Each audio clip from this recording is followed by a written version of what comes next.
Hello, my name is Nicholas Miller, and I'm the Executive Director of the International Religious Liberty Institute of Andrews University. I would like to welcome you to the video recordings of our conference on the COVID-19 pandemic and religious freedom reports from North America and Europe. The conference is co-sponsored by Andrews University, BYU Law School Center for Law and Religion Studies, and the University of Portsmouth. This conference, as I said, was co-sponsored by a number of organizations, and at the beginning of the first video, I introduce representatives from these organizations, and then the conference begins. We hope you enjoy these videos. Thank you very much. This meeting in Geneva was canceled in September because of the travel restrictions. And Ganoon and his colleagues agreed to help promote this event to the experts as kind of an interim discussion of religious freedom topics until next year's event can be held. And so I wanted to give both Brett Scharfs the opportunity to say hello from BYU, and he will be followed with greetings from the IRLA by John Ney, Ambassador John Ney. And then at that point, Alexei will introduce our first panel. So go ahead, Brett. All right. Thank you, everyone, for being with us. I appreciate Nicholas and Alexei and their leadership on this. I'm a little bit of a latecomer, but grateful for the opportunity to be involved.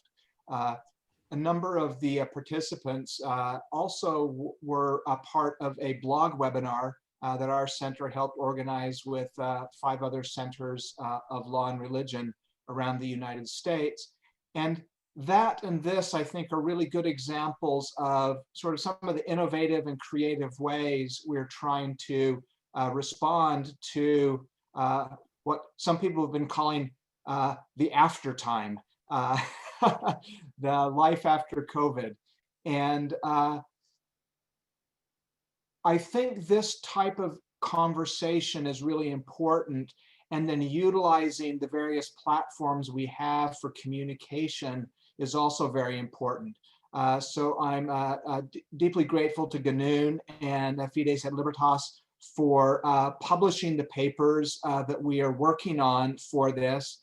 We'll also publish on our various blogs and websites preliminary versions of the papers as soon as you can get them to us. We'll post them as a conversation. And so our goal is to sort of have 2 things happen. One is the possibility for reflective conversation while we're still in the thick of it, but also the opportunity to try to amplify and make that thinking available to a broader audience, both through the electronic posting of the materials and then the print publication of them. So I'm very grateful to be a part of this, because that's not a style of work in which we engaged a year ago at this time. And I think it's a style of work that is really responsive and generative to the situation we're in, but also a style of work that I think we're going to learn from, and it will help us figure out how to work better and smarter as we move forward. So thank you to everyone for participating, and welcome. Ambassador Ney. Oh, thank you. And I am really glad to join. I was delighted that Nicholas was organizing this. I think it's super timely. If you just imagine the Supreme Court decision last week that related to the Diocese of Brooklyn versus Andrew Cuomo, and how that handed down a decision directly speaking to the issues of religious liberty. And I think we've all been comfortable that the various restrictions have generally not been infringing on religious liberty, but at the same time, as the petition had pointed out, these religious groups felt like they were being treated more harshly than comparable secular facilities. Essential businesses could admit as many people as they wanted, but churches in red zones no more than 10. And so it is an issue that's very timely, and I'm really looking forward to all of the papers. I'm really pleased to get to meet so many of you that I haven't met before. And so thank you, Nick. Thank you, Ganoon, for helping to support it. And let me turn it back to you, Nick.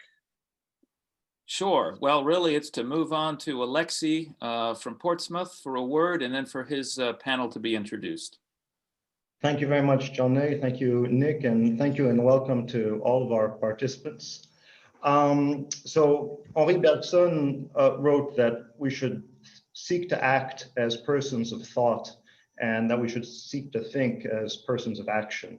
And it's my hope that this conference and the subsequent outputs that will come out of it are going to contribute to a wider project of critical reflection that will be relevant to practice in terms of broader issues of the conditions of religious liberty within our globalized world, and perhaps more specifically, in terms of the relationship between collective worship practices and issues of public health in North America, in Europe, and in the world beyond. So, conscious of time, I don't want to elaborate on that further, but I'd like to introduce our first panel.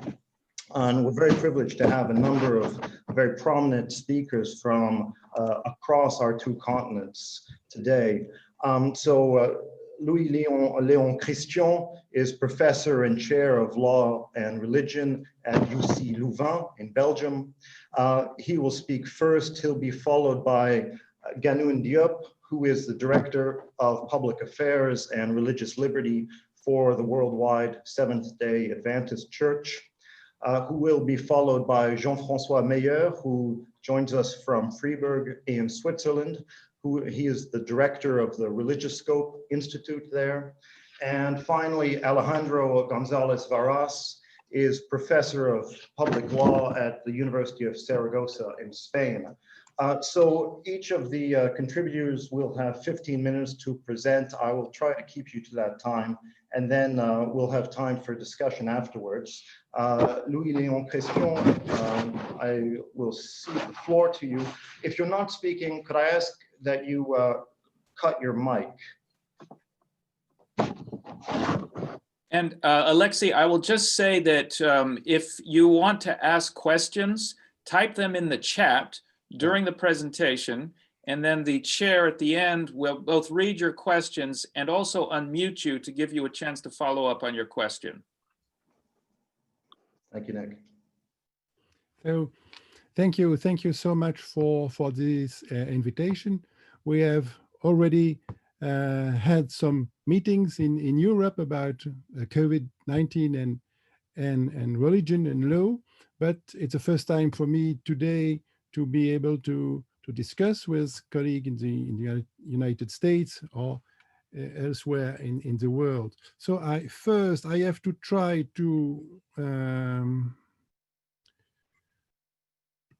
shift to a PowerPoint.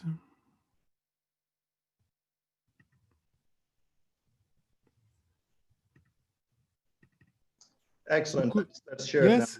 it now. Yes, Work? we Okay. can see it. Okay, thank you. So I have to be just in time. So Belgium is a small European country, but it is one of the countries most affected by the COVID-19 crisis, with more than 17,000 deaths out of 11 million inhabitants, which would be equivalent, I think, in the United States to 500,000 dead people. So Belgium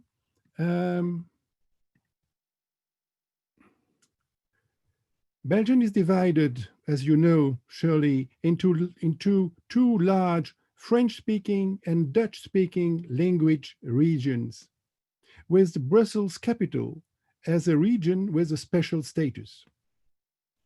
And the proportion of COVID-19 related mortality between these two regions confirms their disparities, since there are approximately there are approximately twice as many dead among French speakers as among Dutch speakers. You see the map.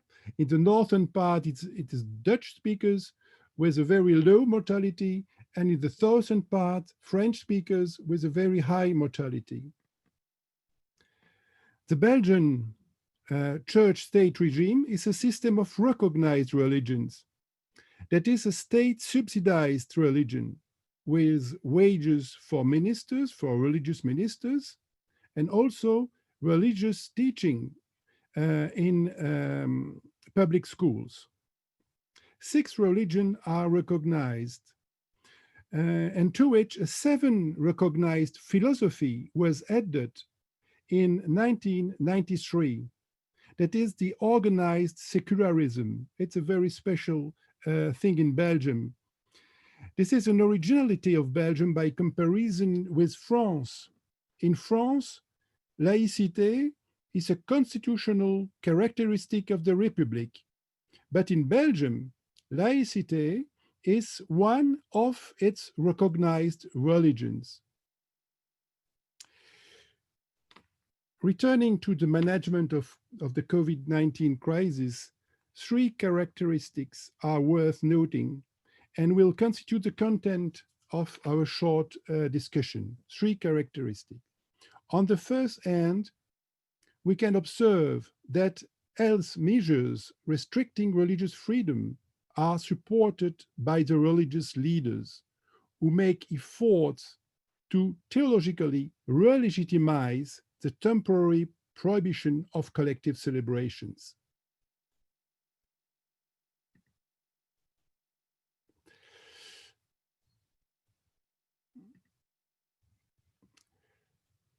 They insist, these religious leaders insist on the role of individual prayer and support to neighbors and to the poor and to the suffering people as an essential means of pleasing God. The second characteristic is the interreligious dimension of the position taken by these religious leaders. They work together on common reactions, common protocols, and common negotiations with the public authorities, at least when they are called upon to enter into these negotiations. Even more, one Catholic bishop was heard to say that the Catholic Church would not demand the resumption of collective celebration in churches until mosques could be allowed to do so as well. And the third observation is the apparent religious illiteracy of the public authorities in Belgium, not only with regard to their own Belgian legislation about cults or religion, but also with regard to Belgian religious realities and their diversity. How can this be explained? Surely by the principle of neutrality, but also through religious ignorance, and perhaps also by a contempt, a public contempt about religions. Well, we come back to our first observations. Religious leaders and their common posture of legitimization of health restriction and religious restriction. During the first progressive deconfinement at mid-May, religious groups had to wait a month later before being allowed to organize collective celebrations. During this month, the leaders of the recognized religions negotiated health protocols with the Belgian government. Limitation on the number of people in place of worship gradually eased from 40 to 200 in August. In early October, the health situation worsened, and the limitation of the number of worshippers returned to 40 by church or worship building. And finally, collective celebration were completely banned and prohibited from the end of October. And this ban was just extended at the end of November until mid-January. Christmas Mass, Christmas festivals was banned in the churches. And festive meals in families are limited to only one guest per house. During the first and the second lockdown, all collective religious celebrations have been prohibited with only 3 exceptions. First is about weddings with 5 people attending. Second is about funerals with 15 people attending. And finally, religious service in order to internet streaming or broadcasting with only 10 people working on within the building. During the first lockdown, the obedience of the population was very great, despite very harsh measures, such as the prohibition of all car and pedestrian traffic in the streets, in the roads, but also in the parks, the countrysides, even in the woods. During the deconfinement in May, the various social activities were not reauthorized at the same time. This resulted in a broad social protest with a strong feeling of discrimination between different professions. Several lawsuits were filed by different organizations, but not by the churches. The Catholic bishops and other religious leaders adopted together in a very religious way a discourse of support for the government measures, legitimizing them theologically in the name of the weakest, and with a sense of responsibility in the face of a crisis that was so deadly in Belgium. In France, conservative Catholics decided to appeal to the Conseil d'État and won the case in May. The French Council of State condemns at that time the French government to speed up the reopening of French churches and worship places. But unlike France, the Belgian Council of State rejected the request of some individual people, more or less conservative Catholic. The argumentation of the Belgian Council of State is really impressive because there are certainly some arguments about the lack of expertise on the health security level of religious gatherings. But the main argument is that the Catholic faithfuls have to refer to the position of their bishops, and that these bishops were precisely the first to ban religious celebration on their own initiative in March. And moreover, these bishops, with other religious leaders, were at this very moment negotiating with the Belgian government the future protocols for reopening churches and worship places in June. One of the petitioners advocates the urgent need for the baptism of his newborn child. But again, the State Council notes that the bishops themselves have taken the initiative to ban all baptism ceremonies and to postpone them. So this is a classical case law about religious autonomy in Belgium. The State Council of Belgium still uses the formula spiritual sovereignty. Spiritual sovereignty is the way to describe the religious authority of recognized denomination. But here, this classical argument is reinforced by the fact that bishops were precisely negotiating this issue with the government. This is the only court decision in Belgium on the subject of religious freedom in the face of the COVID-19 crisis, at least as of this day, 2nd of December.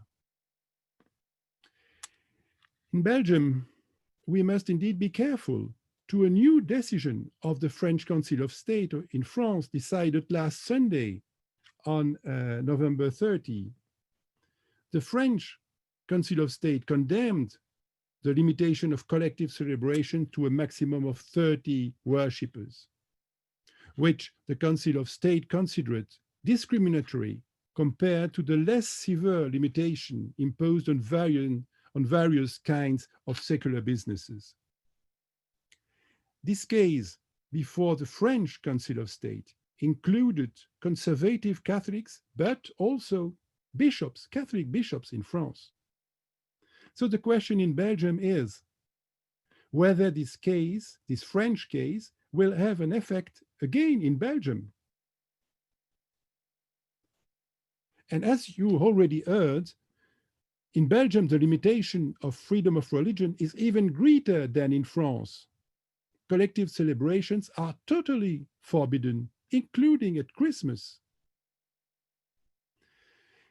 The Belgian government last week, on November 27, decided to partially reopen non-essential secular shops to facilitate the purchase of Christmas gifts. But the government did not suspend the ban on religious ceremonies, including on Christmas Day. But the most shocking for a part of the population, of the Belgian population, have been the speech of the Prime Minister of Belgium on this occasion.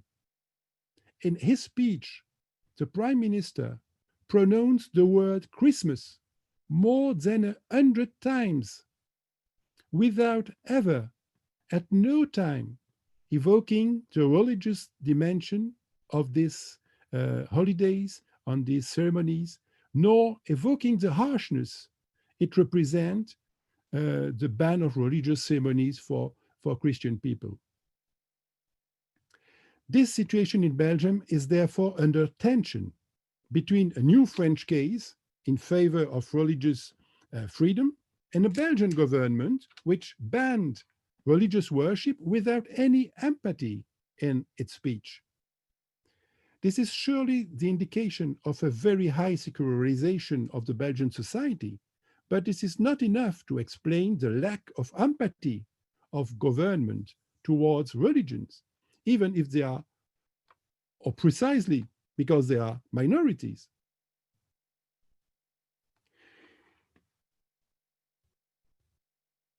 In any case, after this ruling by the Council of State in Paris, and after this non-empathetic speech by the Belgian Prime Minister, in any case, the Belgian bishops took a stand. Sorry, I have forget my PowerPoint. So you can read here the press release published by the Catholic bishops after the French decision of the Council of State and after this bad speech by the Belgian Prime Minister. And you can read that the Belgian bishops expressed their sad feelings about the situation, but above all, they expressed their willingness to resume negotiations with the government and confirm their support for the health measures taken by the public authorities, and finally, the importance of joining the national efforts in the field of public health. They will therefore not take any legal action. But we don't know what will happen with isolated followers who are opposed not only to the government limiting freedom of worship, but also opposing their own religious leaders they consider too soft or not firm enough. And now some last observation. Yes, I'm very sorry. Okay. It's not that I Okay. want to cut you off. I'm just very conscious of time for the other Sure, speakers. sure, And there's a sure. number of questions that have already come up. So, So thank you. if you don't mind, we could pass on to Ganoon, and then we could raise some of your other points It's in the okay. discussion. Thank you very much. Thank you. Without further ado, I give the floor to Ganoon Diop.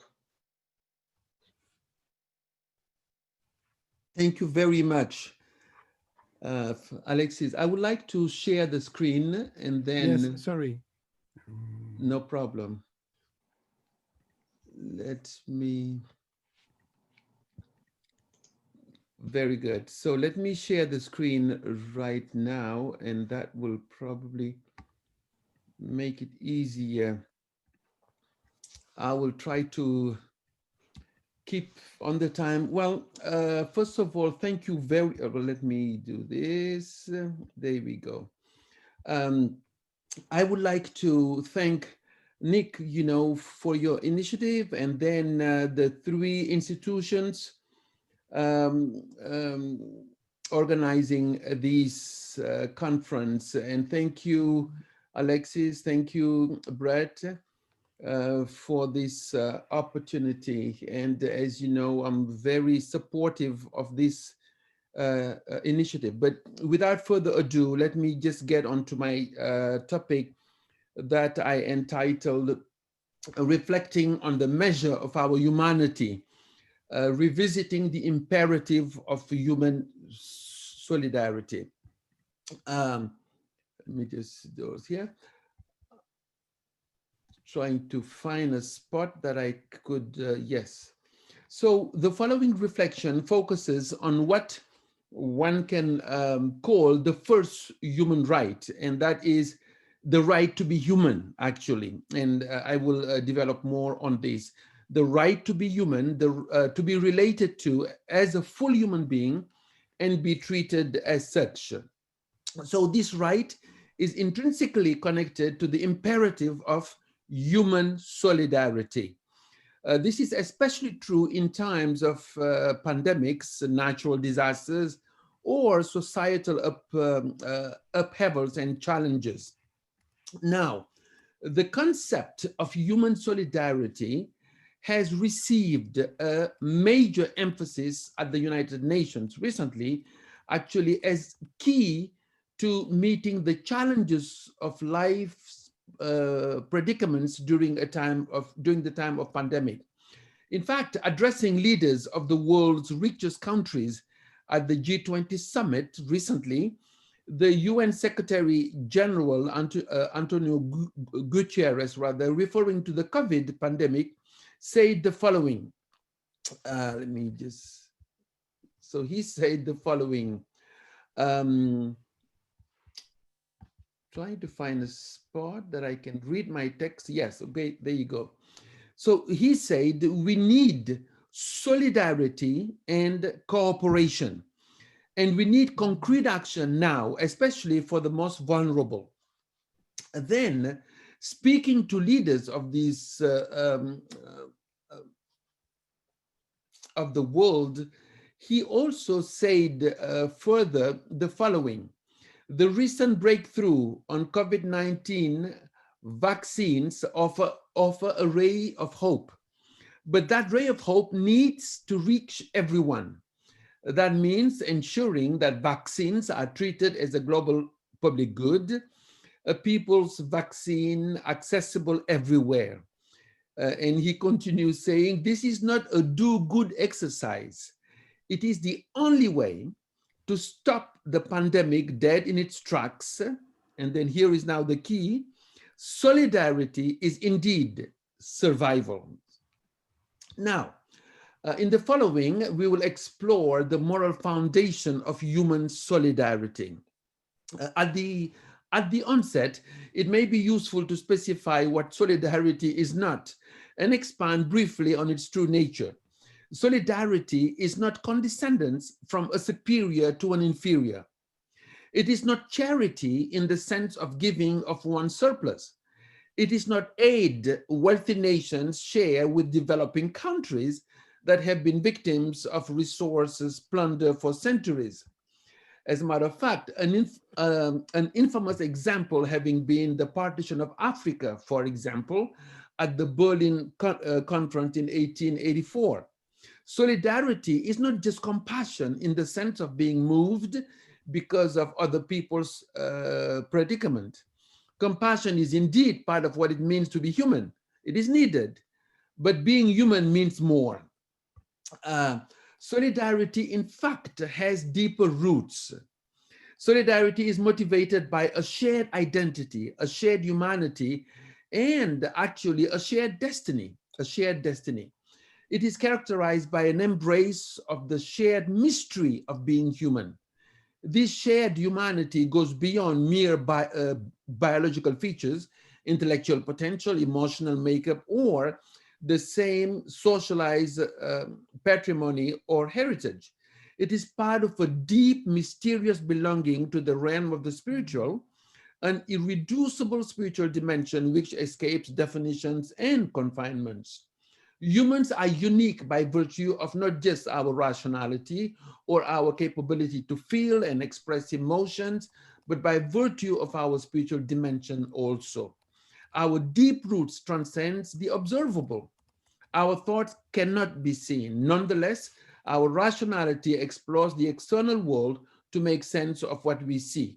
From there, our conscience, our center of ethical valuation, operates in the inner chambers of our being where no one has access. But this is where are formed how we relate to all others.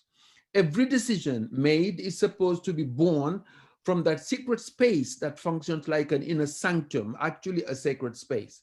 Precisely, our solidarity as and with human beings is grounded and nurtured by the inner conviction that human beings are sacred, unquantifiable by materialistic means. The importance of freedom of conscience, now coming to our topic, lies precisely at this intersection. Freedom of conscience functions like a sign, a constant remembrance or reminder of the full humanity of every person we meet. It is critical to uphold, to promote, and to protect this freedom, especially in times of vulnerability, fragility, and widespread infections from viruses and pathogens. With the above clarification, I can now postulate that the main reflection I would like to submit to your consideration is that the fundamental issue which undergirds the main challenges during a time of pandemic, and by the way, exacerbated by the reality of social tensions, recently, in particular, due to discriminations based on racism, tribalism, ethnocentrism, casteism, classism, or any form of expression of supremacist ideologies, is the measure of our humanity. It would be unfortunate, an unfortunate omission, actually, not to address the problem of disenfranchisement of minority populations in America, in Europe, and elsewhere. The indigenous people of the Americas and Black people and people of color in general are disproportionately affected by the virus. These populations present the highest rate of fatalities from COVID-19. Now, how to think about religious freedom in such a context? Existing preconditions, some of which, as in the case of populations in southwestern United States, are due to exposure, for example, to uranium mining, radiation causing health issues like bone cancer, kidney damage, and lung cancer, giving people little freedom, actually, and protection from COVID-19 and other debilitating and deadly diseases. Also, many low-income persons are daily exposed to the virus for being frontline workers and caretakers. So the viruses then spread more in contexts where disenfranchisements abound, in contexts where racist policies, discrimination, victimization of citizens have been perpetrated for generations. Unquestionably, systemic, structural, and institutional racism stemming from the colonial era and its institution has put at a disadvantaged population that do not have the means, the health, the medical structures and tools to efficiently fight against physical fragility and vulnerability to pathogens and death agents. What exacerbates the current situation for minority population in particular is the racialization of the one human family, which makes it nearly impossible to establish social justice. So then, framing my presentation in the context of the revealing current pandemic, I hope that this is seen more than just an academic exercise. But my overarching thesis, though, is the belief that the first human right is the right to be human, and that is to have one's full humanity recognized, respected, and protected. This full humanity of every person should not be diminished in any way because of skin color, gender, or functional social status. So one of the key distinctive characteristics of our humanity is not just consciousness, but conscience, freedom of conscience, and the necessity of free will, without which self-determination would always remain aspirational, but never operational in that sense. So advocating and working for a more just world is a good place to start. The respect of every person's conscience being paramount in this endeavor. So then this means a benevolent attitude towards all others is a sure path to genuine solidarity with the whole human family. So the responsibility to solidarity with the whole human family is expressed in the consensus of the UDHR. It is a solidarity not based on charity in the sense of helping the poor, but on the constant consciousness of what everyone shares with the poor, and that is the dignity of the human person, regardless of social circumstances. So the focus on rights may have somewhat overshadowed the sine qua non of human responsibility toward every other in the context of solidarity. As poignantly stated, I quote, "The categorical imperative operates primarily to tell you what you must not do to other people, not what you should do for them. Therefore, the need to revisit and restore the core of what makes us human, that is the responsibility of solidarity with the whole human family." What is at stake, really, and one of the most pressing questions is the understanding and adoption of what it means to be human. And Archbishop Rowan Williams insightfully expressed this problematic as follows: "If there is one great challenge for our day, it is the pervasive sense that we are in danger of losing our sense of the human." But what does it mean to be human? Of course, this is a complex question. And given the time I have, I will not be reviewing philosophical, proposals, definitions, or insights from philosophers. But I can say, though, that restrictive definitions limit the responses to this fundamental question to the issue of belonging to a particular group, whether tribal, ethnic, cultural, philosophical, or religious. But the trajectory of identifying, valuing, classifying, and separating leads to cementing the segmentation of humans into stratification, into superior and inferior, thus stripping part of the human family of their human identity and dignity. So importance based on socioeconomic categorization have become the norm around the globe in nearly every society, and that's a problem. The stripping of the identity of part of the human family or the dehumanization of others takes the trajectory of exclusion actually from a construct, in fact, an arbitrary, non-universal norm one chooses to believe and to elevate to the status of reference of how to view others. And from this premise, humans are theoretically and practically subjected to valuing, segmenting, and dividing into racial categories, castes, and classes.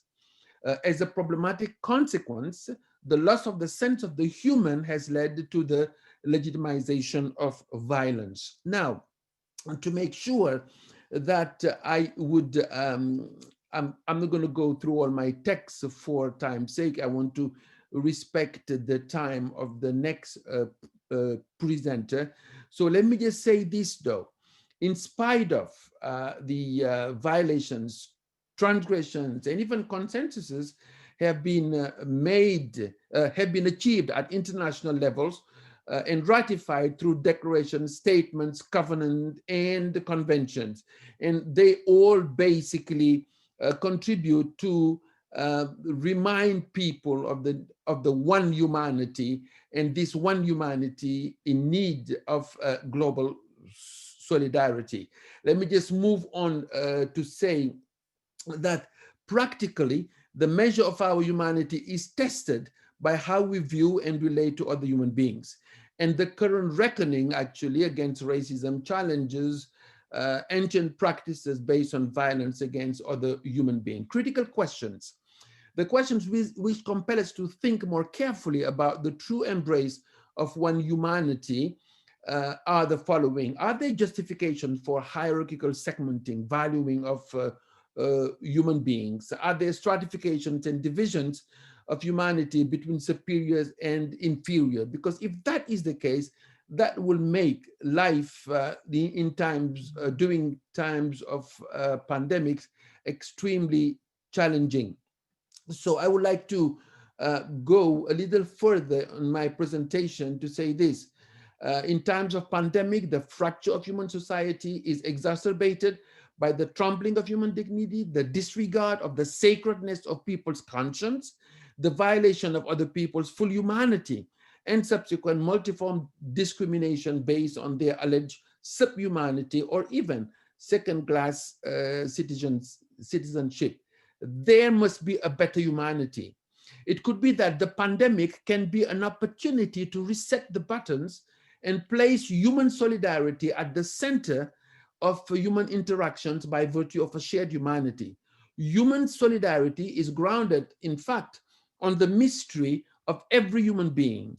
Human beings are more than biological beings. We are even more than rational beings with remarkable intellectual faculties and capability. There is something about human beings that transcends our analytical skills and tools. Beyond our intellect and emotions, there is an elusive aspect of being human, and that is variously designated as spirit, soul, human consciousness, or even spiritual awareness. Now, I will go to my last slide then. Matter is not all. Let me just go to my last slide to say this, back to just here. Integrating a sense of solidarity with all the human family is the only way forward to recovering a sense of the human based on human dignity and a shared humanity, human identity and destiny. Consequently, I can finish saying wearing masks, social distancing, purposefully being mindful of others' safety and well-being become part of human solidarity. Thank you very much. Thank you very much, Ganoon. I'm sorry again to be a taskmaster.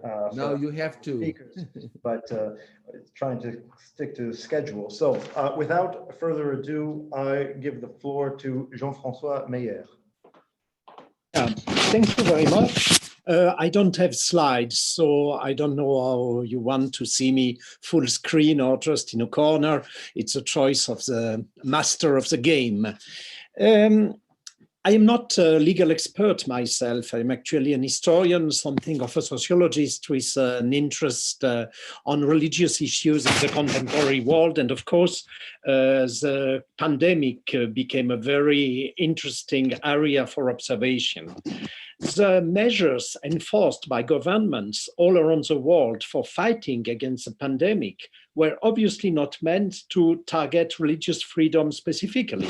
Religious activities, however, have been affected like all areas of life have been. And this was nothing new, basically, for religions.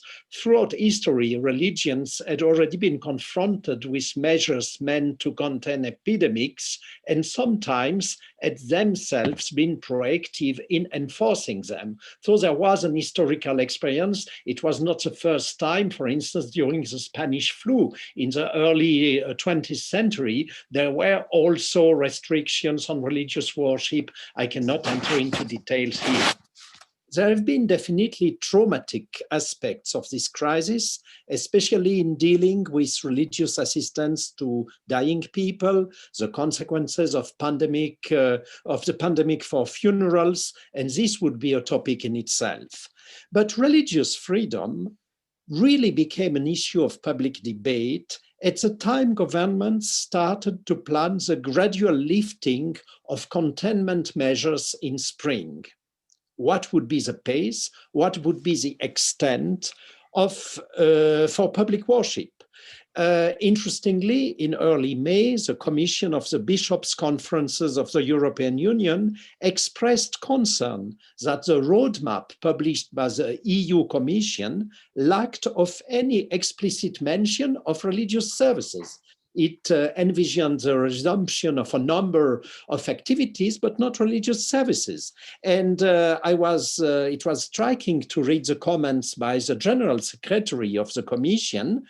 The aggressive approach, I quote, the aggressive approach of certain secularist actors against the role of religion in the public square may have contributed to its marginalization in the context of the current crisis, end quote. Thus, as you see, it's brought into a wider context of different forces at work in the public square, secularist forces and religious bodies. My original intent was to provide a comparative approach of some issues across cultural and religious environments. But to be frank, I've not yet been able to digest the massive and daily increasing material on those issues in a way that would allow me to summarize observations in 15 minutes. Thus, I have decided in this short paper to restrict myself to what is most easily comparable, that is primarily European countries.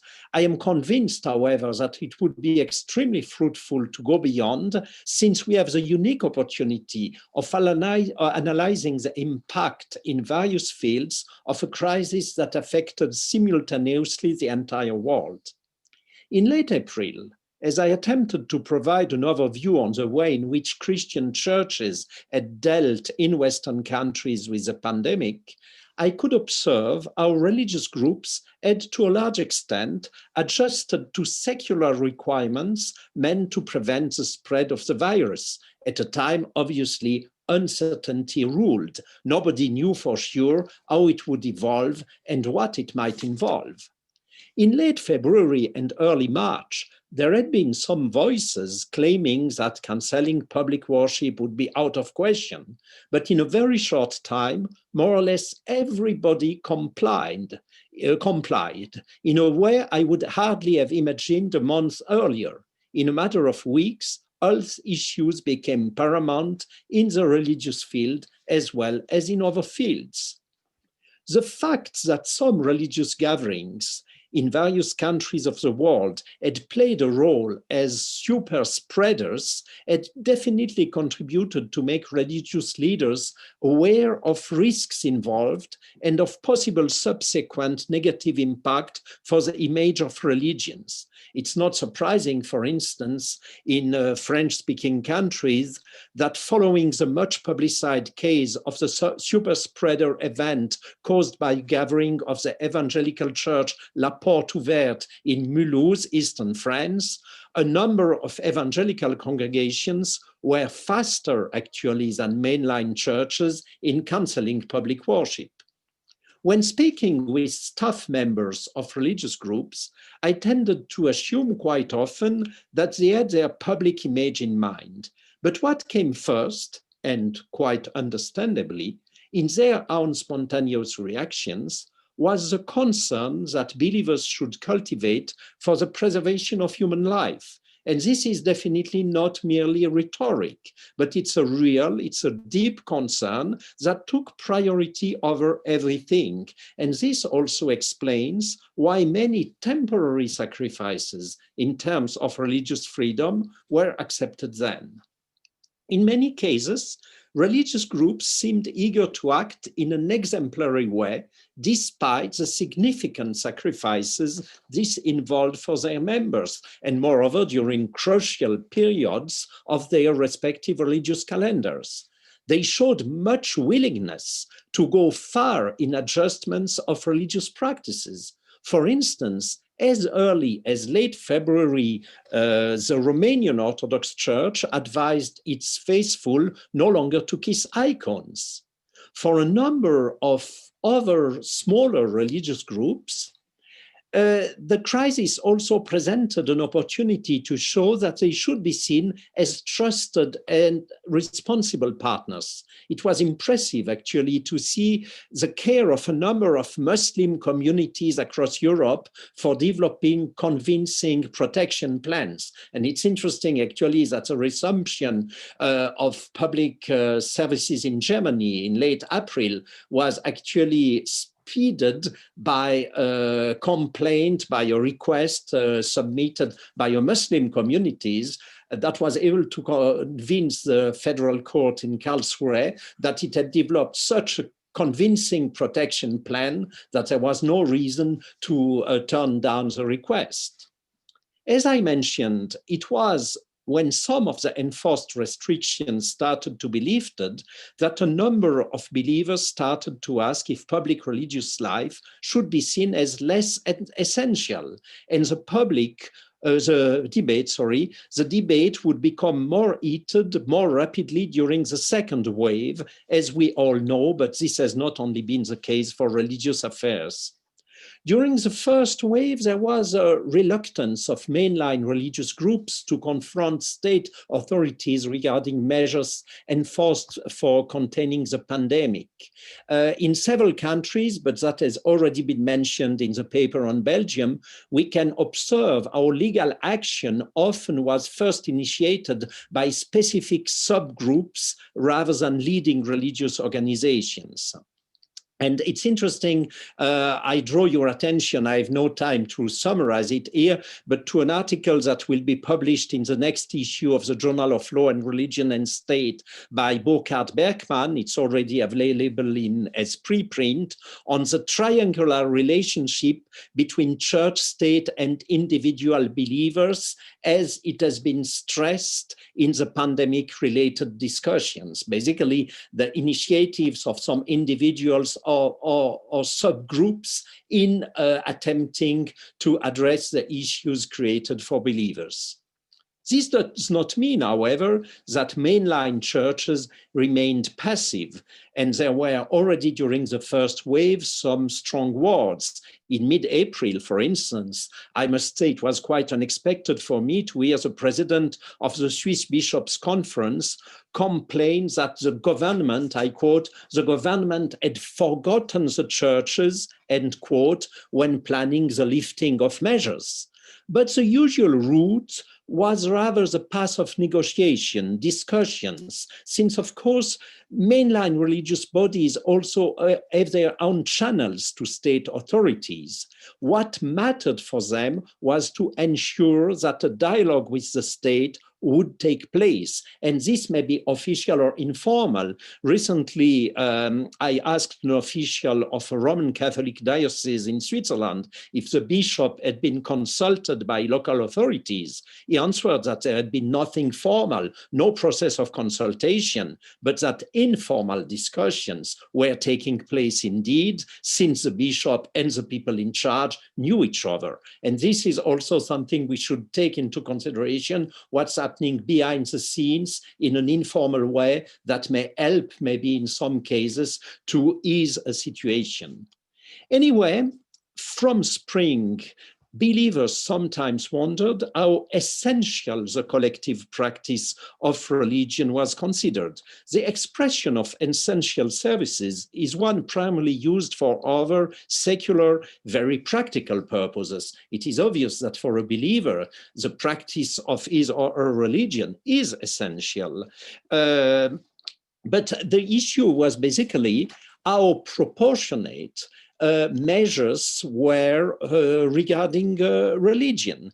And here it's interesting that even within religious denominations, you would have sometimes different views of this issue, depending also not only on theological views, but sometimes on political views as well. While describing collective religious practice as essential or not, in comparison with other activities, raises emotions and definitely tells something about the perception of religion by state and society, such an appreciation will necessarily differ.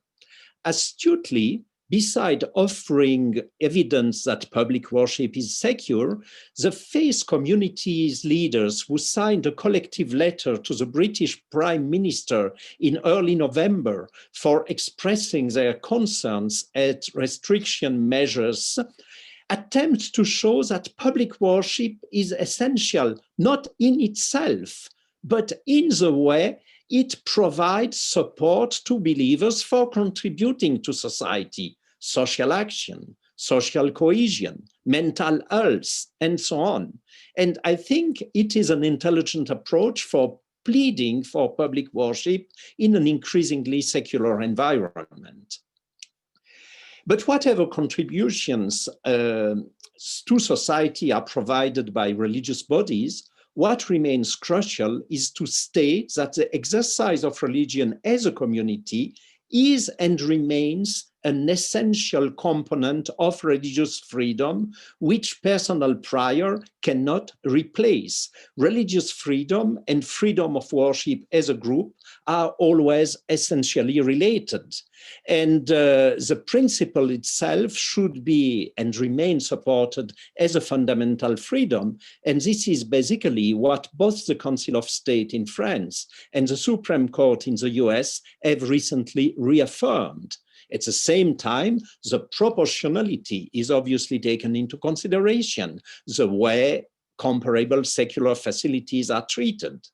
The fact also that religious services can be shared online through a variety of channels has been a blessing in some ways for keeping in touch, although online services raises other questions. But the availability of online services should not become a pretext for extending the closure of places of worship. And here I think there is an underestimated but potentially important issue. In an article published, I've seen from the moderators that I have still 1 minute and 30 seconds available. In an article, so I am shortening my paper, I've been doing it for a few minutes already. In an article published this week by La Croix International, a journalist remarks that what worries Rome is not so much the closure of churches for health reasons, but rather government interference in how worship services are organized. And this is another very important aspect of religious freedom issues when we are looking at the pandemic. I cannot resist quoting an amazing example we had in Switzerland in spring, when the federal health authorities published rules for allowing the resumption of public worship. They instructed that communion should not be allowed. The Protestant Church complied, but the Roman Catholic Church intervened behind the scenes without much noise, and a revised version of the rules, without any mention of communion, was published a few days later. Interestingly, the new rules, not only about the issue of communion, the new rules were much shorter than the original ones. And I think that this could also be probably a guideline for any state agency having to deal with issues pertaining to religious freedom. The best is to offer a general orientation without going into details that might impact on what is definitely essential to members of a religious group, even if an outsider might not be aware of it, only general orientation.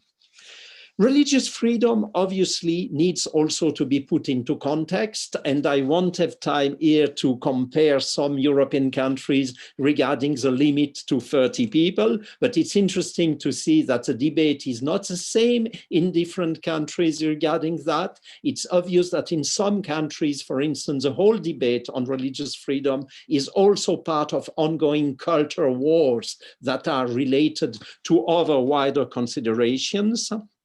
So I have really, I think, to close here, but maybe I may close by one remark in an article recently published in German on the relations between states and religious bodies around the world during the COVID-19 crisis. Andreas Jacobs from the Konrad Adenauer Stiftung remarks that it has offered an opportunity to test those relations with various outcomes. And he quotes a number of examples. For instance, in Pakistan, it has allowed religious activist groups to affirm their power, while in Greece, the state has mostly been able to assert its authority in relation to the dominant Orthodox Church. Thus, the discussion on religious freedom needs to be considered into that wider context. I would have many other things to say about that, but obviously I have to close because I know the next speaker is waiting. Thank you. Thank you very much, Jean-François Meyer. Excellent. So moving on swiftly, there's already a number of questions and points of debate, but moving on swiftly before the discussion, I give the floor to Alejandro Gonzalez Varas. Yes, good afternoon to everybody. It's really an honor to deliver this speech in this webinar and to meet you again, or for the first time. So thank you to organizers. I'd like to shift a PowerPoint that I have to that you have it because it has been shared, but I'd like to shift it now. Only a minute, please. Is it possible to see it? Can you see it well? Yes. Well, thank you. Yes. So, well, I'm going to explain the spread of coronavirus across Europe and the rules enacted by the European Union and member states. And then I'll go deeply into the specific situation of religious freedom, and I'll finish relating reactions of the religious denominations in Europe. Well, we know that coronavirus has arrived to the European continent so suddenly that in the rest of places in the world, no, we can see in this slide the last figures about the coronavirus in autumn, in October, and it is possible to check to take evidence that it has been changing in this month with only 20 days of difference, no. We can see the differences between from the 4th October to the 26th October and how the different countries have changed the situation. No? Well, from the beginning, the European Union had to take quick measures in order to avoid the spread of the virus across the continent. The European Union has tried to support national health systems and counter the socio-economic impact of the pandemic at both national and European Union level. It has fostered different measures in many fields, such as economics, public health, or borders. Well, we can begin tracing a common framework in the European Union countries. First of all, the situation has been rather uncoordinated and changing in every country itself, no, in the whole of the countries themselves, and even some chaotic in some cases. On the other hand, more than half of the European Union's member states have proclaimed a state of emergency. In some cases, it is lasting much longer than an exceptional situation would be. For example, in Spain, will last until May 2021. In other cases, the system of sources of law is being used incorrectly.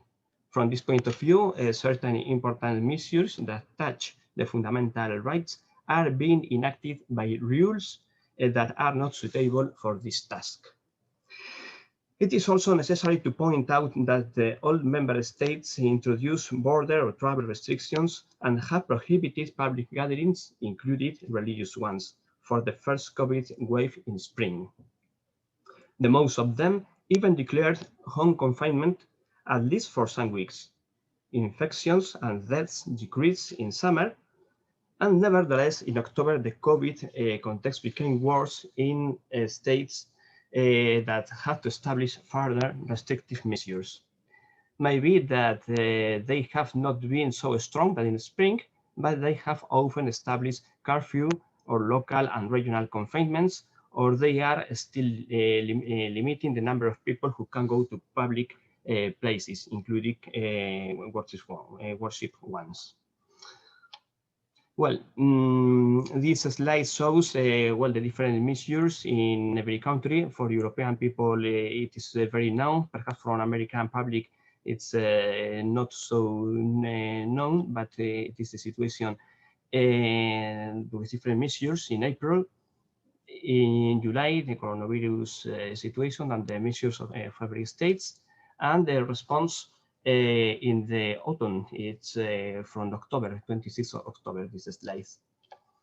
Well, even though it was thought that the way back to normality would be very long, it was also clear that the spring extraordinary confinement measures couldn't last indefinitely. The members of the European Council decided to go on working to limit the spread of the virus at a meeting in March. So the President of the Commission and the President of the European Council signed a joint European roadmap towards lifting COVID containment measures. It states that constant dialogue with social partners will be key. I think that it should include the dialogue with the religious denominations, as it is led in the Article 17 of the Treaty of Functioning of the European Union. Anyway, the roadmap says that in the process of relaxing the confinements, the gatherings of people should be progressively permitted. However, it doesn't speak at any time about religious celebrations. The European Union has developed further tools in order to check the legal health of the European Union member states and to help them to cut down the COVID spread. One of the most representative has been the Council's recommendation aimed at ensuring the coordination and timely communication at the European Union level of measures taken by member states that restrict free movement. Then the Commission has delivered a communication entitled 2020 Rule of Law Report, the rule of law situation in the European Union. It also analyzed the risk for the rule of law that some of the state's legal measures about pandemic threat to bring about. It should be added that the European Commission has announced the need of building the European Health Union, so it is a news. Unlike the European Union context, the Council of Europe's texts have made specific references to religious freedom indeed, such as the document respecting democracy, rule of law, and human rights in the framework of the COVID sanitary crisis, which speaks about religious freedom and other human rights. Well,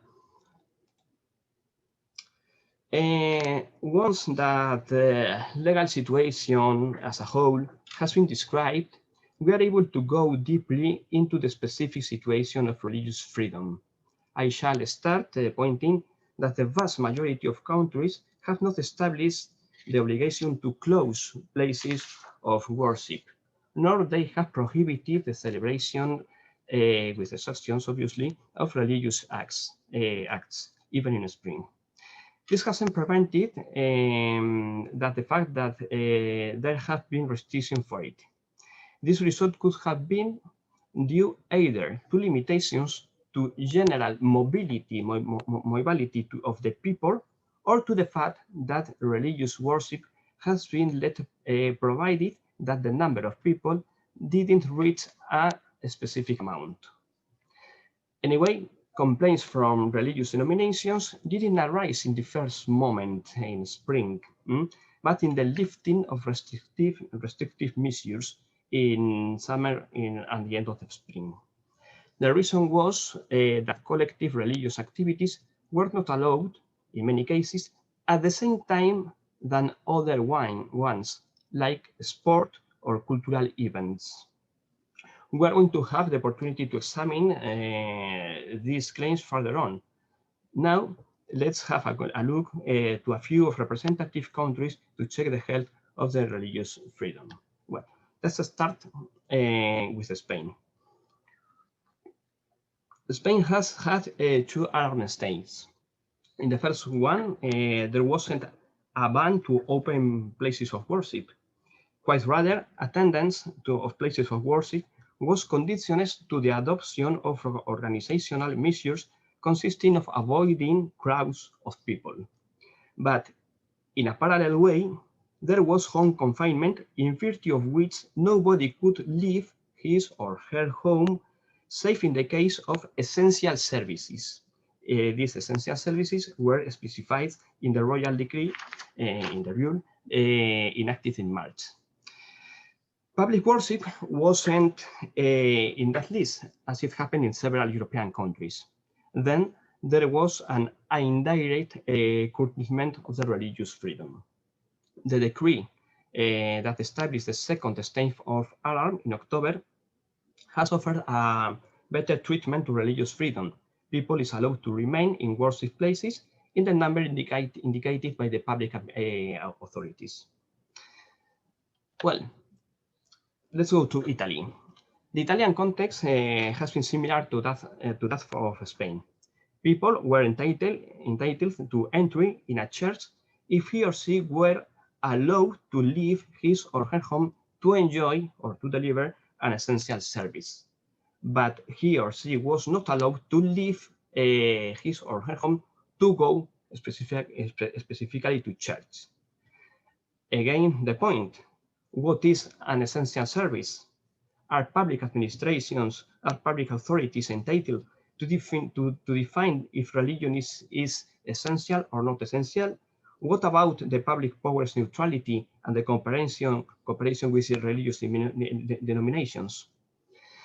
Well, in Italy, there were restrictions even at the end of April, and the Italian Bishops' Conference was critical of the government.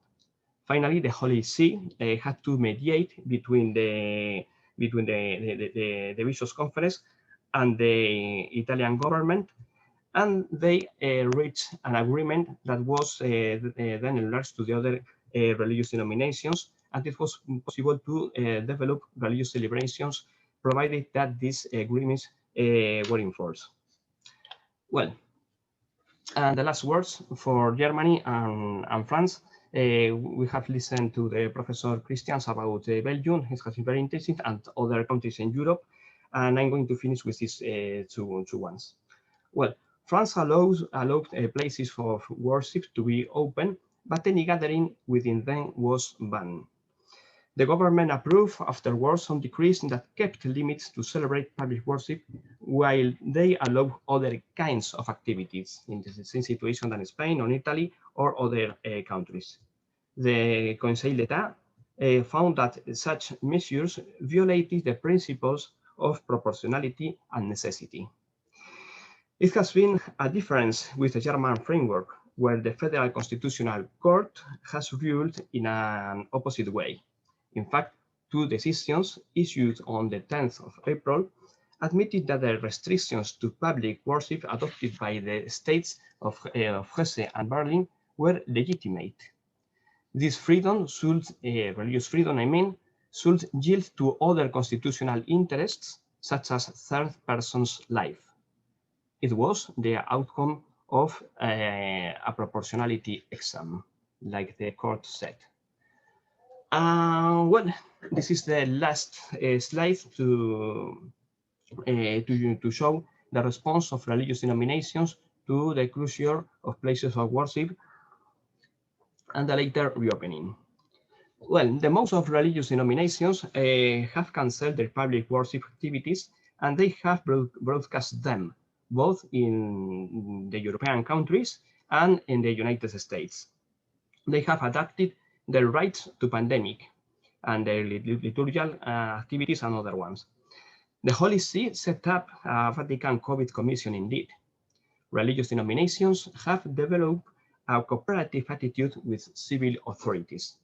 For the majority of European religious groups, the civil measures that have held large gatherings, including worship services, don't especially target the churches, at least at the beginning, in the first confinement in the spring.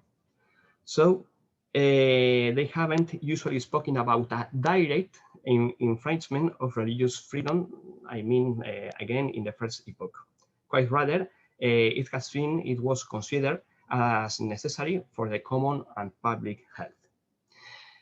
This hasn't prevented them from showing their complaints about the limits eventually imposed on religious freedom. In the European frame, the most root denominations, such as Christian churches, have claimed that the reopening of churches must be implemented in dialogue with ecclesiastical authorities. The Commission of the Bishops' Conference of the European Union reiterates that religion isn't a merely private issue. It also has a public and collective dimension that cannot be marginalized. Moreover, they regret that the European Union roadmap lacked any explicit mention of religious services. There have been other denominations from the evangelical side, for example, that have also agreed on these words. In short, the religious confessions have cooperated with the civil authorities, but they have also defended their interests. The last example can be found in France. Like Professor Christian has said, we know that the French government had decided in November to limit access to places of worship to 30 people. Religious denominations have stated that this decision means that religious beliefs is accessory. The French Bishops' Conference has asked the Conseil d'État to override government's decision, and it has been accepted by the Conseil d'État. Well, I'm finishing only a conclusion remarks.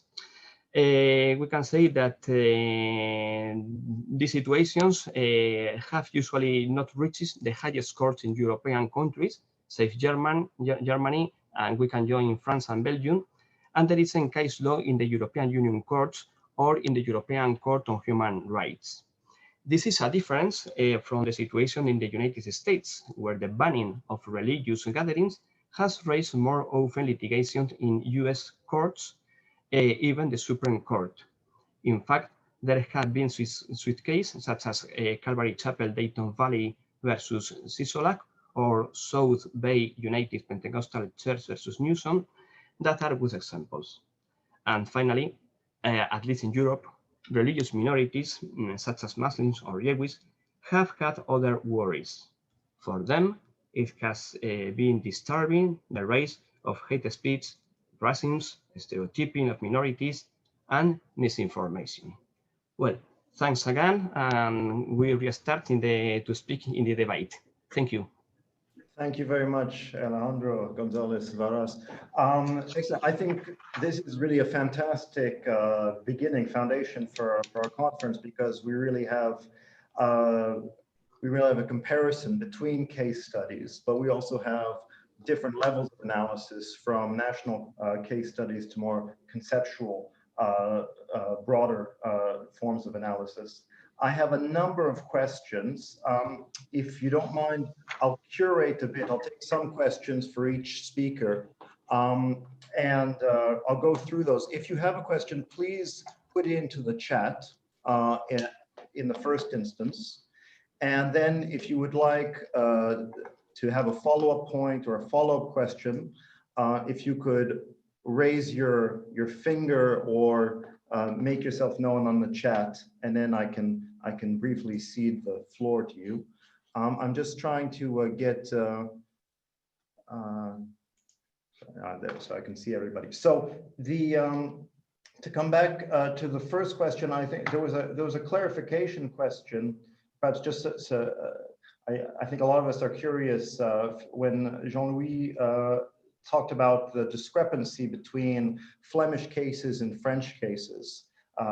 Brett Scharf's raised that, whether Jean-Louis, you could explain to us why there's that discrepancy. And if I can invoke the prerogative of the chair to also ask a question here. I was struck by, in the Belgian case, that the Belgian Council of State should in a way be more Catholic than Catholics themselves in terms of respecting the authority of the bishops. And it occurs to me that, well, I wonder whether, is that characteristic, or could that only occur within a situation of recognized religion? I wonder whether it would be difficult for a secular, an authority within a purely secular state to make that sort of interpretation. So if you could respond to those 2 points, and then I have a couple questions for Ganoun and Alejandro and Jean-François. Thank you, Alexis. On the first point of the question of Brett, the main point is that every question in Belgium are going to draw the linguistic border. And on this question is about the fact that Flemish people are healthier. They have better public health in general. They have higher salaries and way of life. And finally, perhaps they abide more easily the law than the French-speaking part. So, but perhaps we have also a more biological answers, but it's not my competence. And on the second point, sure, it's very. I think it's very impressive to see the Belgian Council of State being more Catholic than the Catholic people, but it's only a question of fact. It's not a question of law. So they are not. The Council of State is not obliging the faithful people to obey, to abide their bishops. Simply, they said, "What you are claiming about an urgent situation." And I'm not convinced about any urgency, because your bishops don't see these emergency. But anyway, it's important. And on your last question, it's not sure that the Council of State would adopt the same ruling about non-recognized churches, even if it is not the question, but anyway. Thank you very much. Thank you. There were a couple questions for Ganoun. Nick raised a question about, if you could just bear with me, because I need to go through the chat. Nick raised a question of, how does a recognition of religious freedom help to combat the socioeconomic exploitation that leads to disproportionate pandemic deaths in minority groups? And can certain kinds of religion actually enhance these disparities? Well, I think that is the whole purpose of the work of restoration, you know, of the dignity of minority population. And I think this is a work to improve policies, to better the condition of living of people, whether from a medical perspective and otherwise. And this is the reason, but it starts with the recognition of the humanity and the full humanity of this minority population. You see, if we continue keeping the valuing, the segmenting, the hierarchicalization of human being, then of course, people will put some prioritizing, and that's one of the problems. So freedom of conscience, so religious freedom, precisely, I think, is part of a work of restoration of human dignity. And in time of pandemics, reaffirming the importance of every human being is paramount. You know, this is not just a luxury. It's really how comes that the people dying, right, from COVID, I mean, disproportionately are those with low income, those, I mean, the minorities, or I can even say the marginalized minorities, et cetera, et cetera. And I think this is why promoting religious freedom is really critical at times such as this, precisely. Thank you, Ganoon. Cole had raised a question for you, Ganoon, regarding, yeah, asked, I don't know if you'd like to rephrase or to say this out loud, Cole, but you wrote that you speak about hierarchical segmenting, and Cole was asking how that interacts with the practical need to prioritize the distribution of vaccines. Well, I think this is a story that we will know more about like in a few weeks, right? Clearly. However, we can already see signs of humanity, though, in a sense that the people who are in line to be vaccinated first, right, those frontline workers and then people living in nursing homes. So we can see that even at this initial stage of discussion about distribution, the criteria that are used are not necessarily those of segmenting, you know, but rather who are the people who can help first save lives, and how can we protect those people so that they can do their work. But of course, you know, this is a story to tell, and probably in the next few days and weeks, we will know who really has access first. So we will just hope and that it will be based on equality, you know, and then on human dignity, on the dignity of every human person, you know. But again, we are living in a world where there is a gap between the ideal and the real. So we may hear conflicting stories in this sense.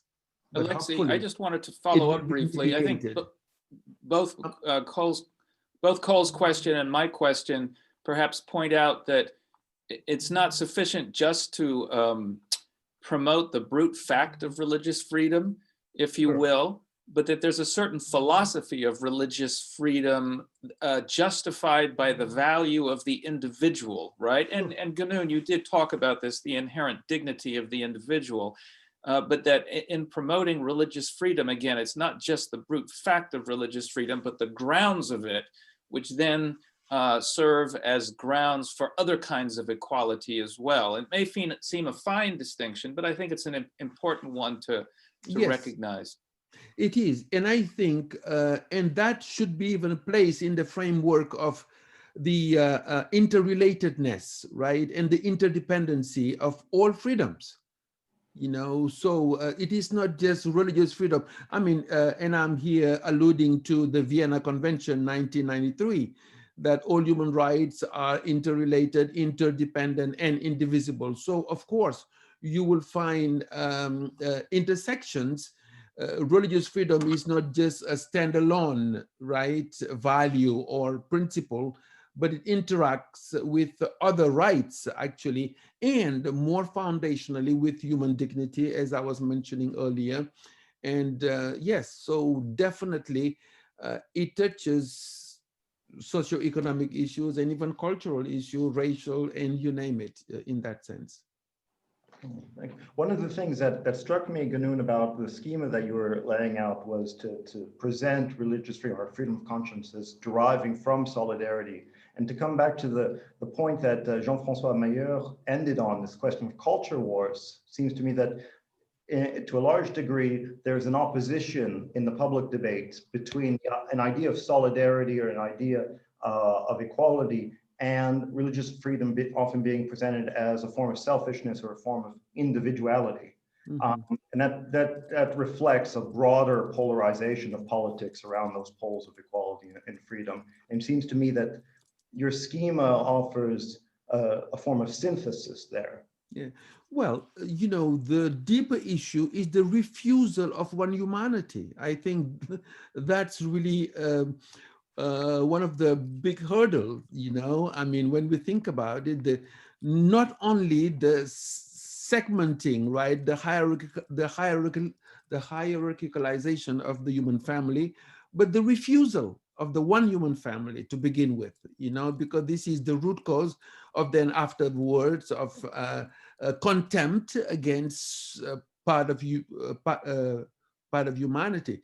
So this is why I think to restore freedom of conscience, you know, to its rightful place can be part of the tools to help heal, you know, those divides precisely that then translate in so many forms in society and so forth.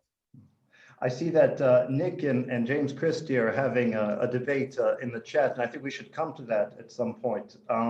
But I wanted to come to Jean-François Meilleur. One of the things I was struck when you were talking about the importance of informal negotiation between religion and state. And there's some contrast with what we were seeing with Louis Léon and also with the Spanish case, where there were, you know, cases of relative tension in different country cases.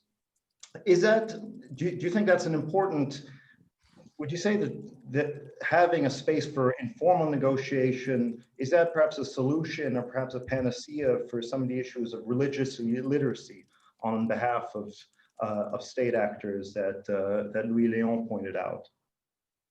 Well, I would definitely claim that it is an important element, because when you have information coming directly from a person you're acquainted with, I mean, necessarily you will pay more attention. What was striking to me was to see how a number of decisions, not only in the time of the pandemic, but generally affecting religious freedom, are sometimes not malevolent, but maybe the result of indeed just widespread ignorance. And I think the example I quoted from the Swiss Federal Health Authorities was typically something of that kind, just somebody, some official who was in charge of writing rules and not consider at all that communion might be something actually quite important for celebrating Catholic Mass.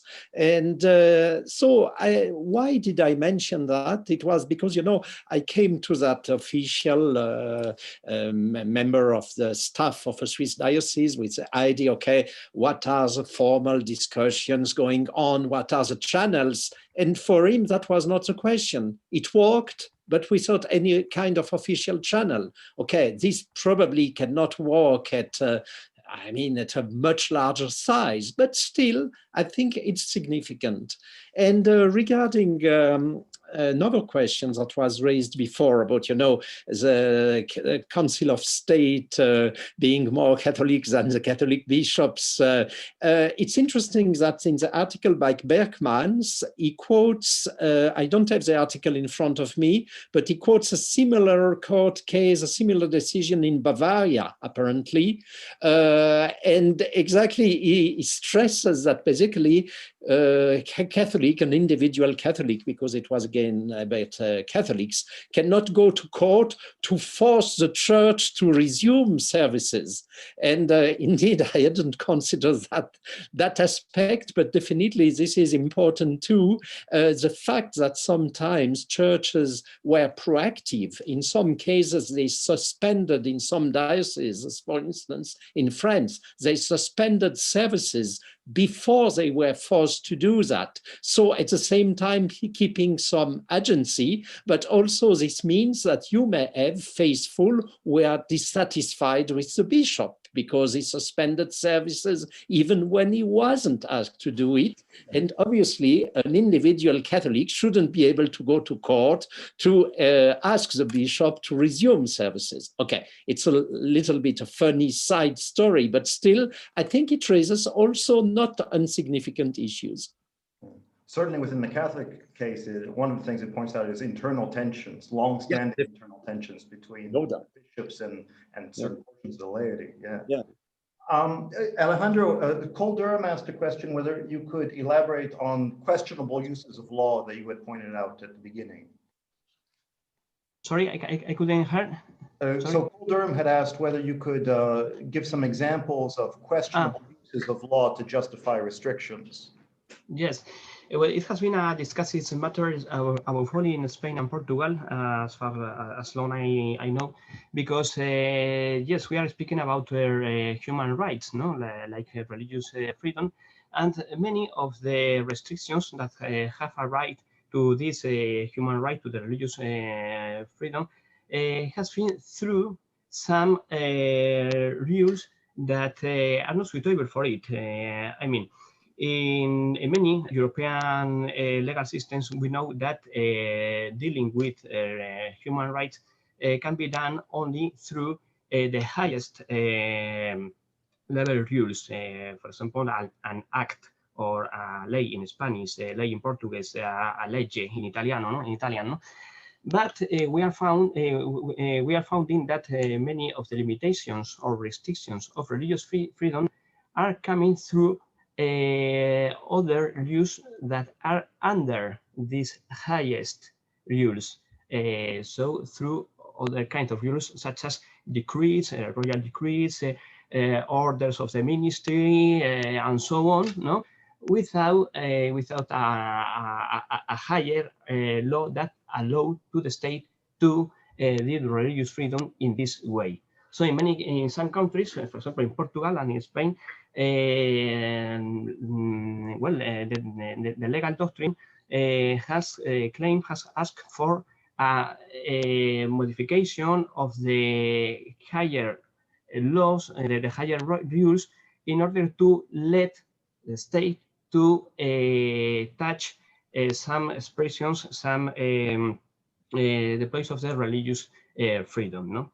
And we can add that, for example, in Spain, the state of alarm is going to last until May or June of the 2021. And in the meanwhile, the parliament is well, is working on several very important acts, such as educational, the reform, or bueno, doing a new educational act. It's a very important matter, education, and so important that it is not good that this new act is approved, is enacted in the middle of this state of alarm. So, well, it is a misguidance use of the hierarchy of the rules in every state. These are some examples. Alexei, we probably do need to bring this to an end for our break. If you'd like to have a final word, perhaps, or we can go to the break. I think, well, I'd rather leave it if there's some closing remarks that somebody would like to add. Well, I think I just may go. We've gone a few minutes into the break period already, and I do want to allow people to have at least 20 minutes. Sure. So I have been asked by my tech person, if when you take your break, please don't disconnect, just mute and turn your video off. And then when you come back in 20 minutes, just turn it on. And so we're not going to have to re-let everyone back from the waiting room. So 20 minutes from now at noon, we will start the panel. We'll move to North America, where there'll be some interesting comparisons, which we have just been discussed in Europe, and especially on the very recent Supreme Court case. So please come back for those stimulating conversations and discussions, and perhaps we can also engage with some of what we've already talked about and continue that. So thank you, Alexei and panel, and we'll see you all in 20 minutes. Thank you very much. All right, well, welcome back to our session. We are happy to, I know we have some new faces who've come on board to the International Conference on COVID-19 Pandemic and Religious Freedom. reports from North America and Europe. I'm Nicholas Miller, the director of the Andrews University International Religious Liberty Institute, one of the organizers of the meeting, along with BYU and the Law School Center for Law and Religion and the University of Portsmouth. And earlier you heard from Brett Scharfs and Alexi De Ferrari from the University of Portsmouth. There was two other individuals I need to mention. Cole Durham, also connected with BYU, has been very involved in our planning committee. And the fifth person, Rosa Maria Martinez de Codes of the University of Complutense in Madrid. And they also have been involved in the planning and shaping of this. And tomorrow we will hear more directly from Rosa Maria, as she is the chair of one of our panels. But now we are moving on to the report from North America, session 1, which I have the privilege of chairing. And just to bring you up to speed, if people have PowerPoints, they'll be sharing the screen and showing those, but if you'll also send them to me or send them to the whole group in the chat if you like, but be sure and send them to me as well so we can have them on our website. And we will also have the papers from the conference hopefully up within the next week, as well as a longer term publication. I would just like to introduce my panelists in the order of their presentation. First of all, we're going to hear from Christopher Lund, who is professor of law at Wayne State University Law School, where he works in the area of religious liberty with a special focus on religious institutions. His works and books, articles have been cited in the US Supreme Court, and he'll be looking at quarantines, religious groups, and some questions about equality. Following Professor Lund will be Kathleen Brady. She's a senior fellow and McDonald Distinguished Fellow with the Center for the Study of Law and Religion at Emory University, and is currently a participating scholar with the Religious Freedom Institute's project on the freedom of religious institutions in society. Her scholarship focuses on the intersection of law and religion, including the First Amendment, religion in public life, law and theology, and Catholic social thought.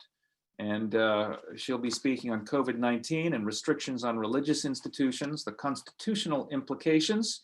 And of course, I'm sure we'll hear some interesting things about last week's Supreme Court case, and probably from our other presenters as well. I believe I haven't seen Andrew Lewis and Daniel Bennett online yet, but I bet they're gonna be there because they sent me a paper. Andrew Lewis is Associate Professor of Political Science at the University of Cincinnati. They're both with us. Okay, excellent.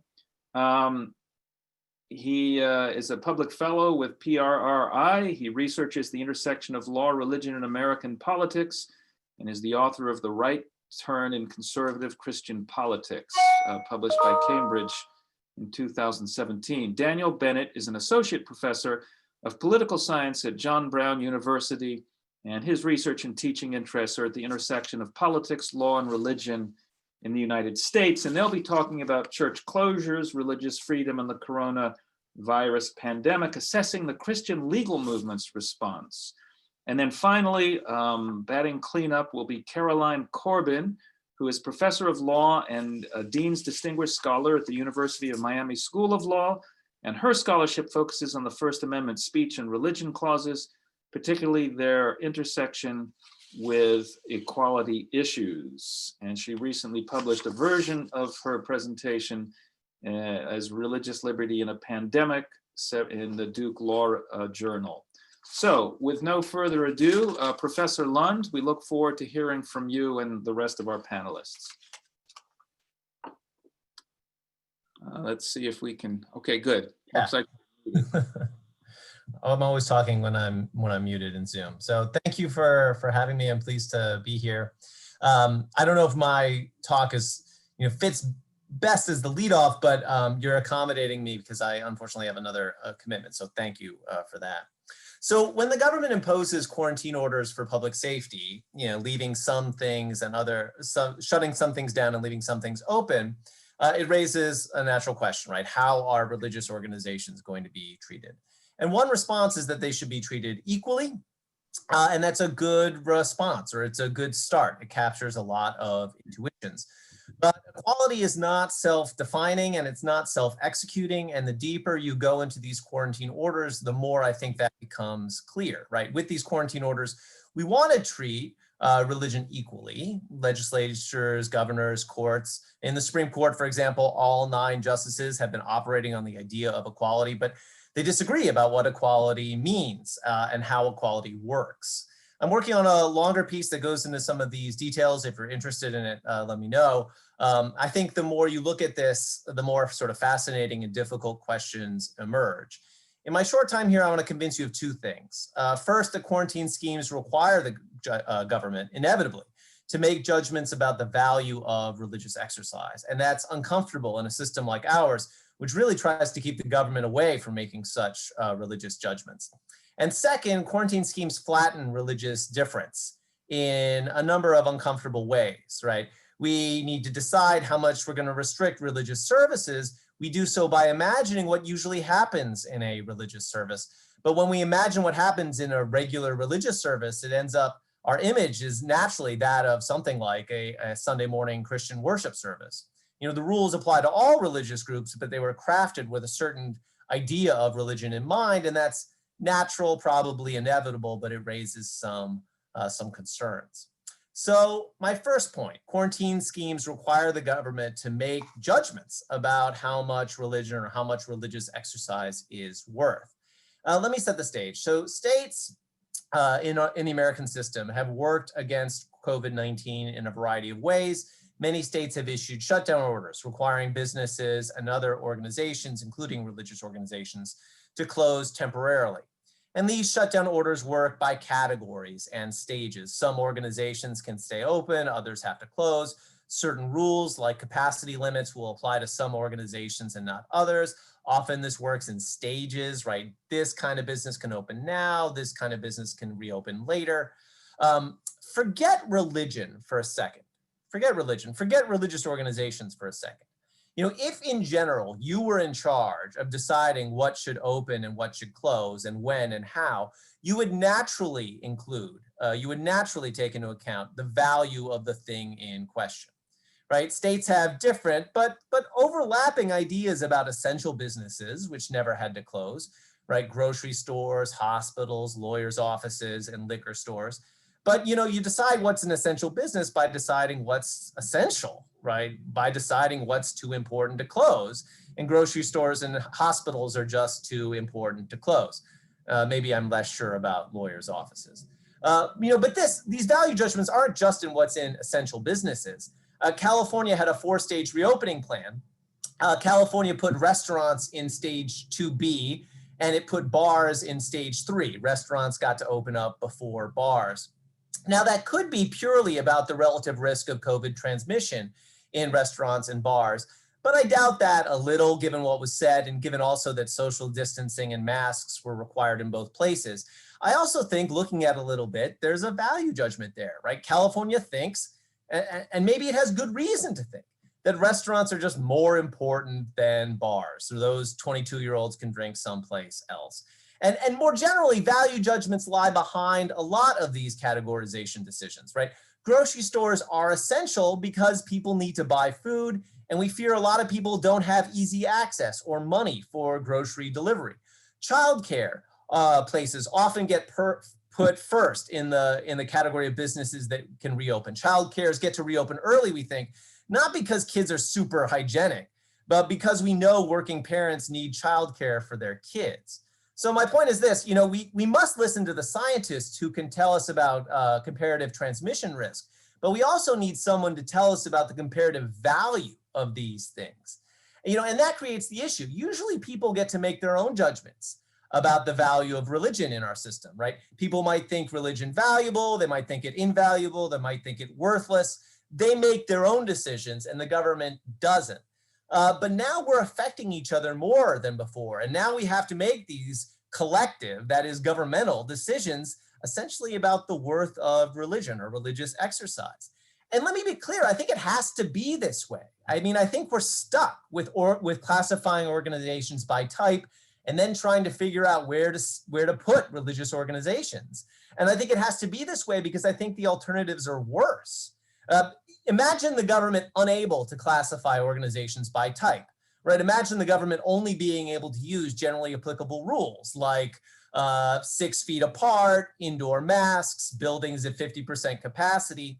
If that's all the government could do, if the government could only use those kinds of rules, it wouldn't be able to distinguish between organizations at all. It couldn't distinguish between non-religious organizations. It couldn't favor restaurants over bars. It couldn't favor grocery stores or hospitals or daycares. The government has to be able to favor groceries and hospitals. And that means we're stuck trying to figure out where religious organizations fit in a kind of secular taxonomy, which means we're stuck with the government deciding the value of religious service, exercise. And I think this cuts a lot of different ways. I mean, religious exercise, I tend to think, should be given a high priority. I'm a supporter of free exercise and religious exemptions in general. Religious exemptions should be given a high priority, but how high and high by what measure? These questions don't answer themselves. Let me give you an example. The Supreme Court had a case recently, Calvary Chapel. It's one of the 3 court cases the Supreme Court had on this. Calvary Chapel involved Nevada's scheme. Nevada had reopened casinos, and Nevada had this rule that churches, synagogues, and mosques, religious organizations could have a maximum of 50 people in them, but casinos could have up to 50% of their maximum capacity. So, a 50-person rule wouldn't work in a casino. So Nevada changed it. Casinos could have up to 50% of their maximum occupancy, which is thousands of people. And casinos are like religious organizations in a way that relates to risk transmission. People stay at casinos for hours. They don't typically stay at grocery stores for hours, but churches and casinos maybe have that in common. Anyway, a number of justices thought this unconstitutional, thought that this devalued religious exercise. There is no world, Justice Gorsuch said, in which the Constitution allows Nevada to favor Caesar's Palace over Calvary Chapel. And I think that idea makes a lot of sense, right? Nevada's making a value judgment that casinos are more important than churches, that economic considerations are more important than religious ones. And I get that. I think it makes a lot of sense. On the other hand, think about the other side, right? Nevada gets 20% of its annual revenue, 20% of Nevada's annual budget revenue from casinos. That's true for casinos. It's not true for churches.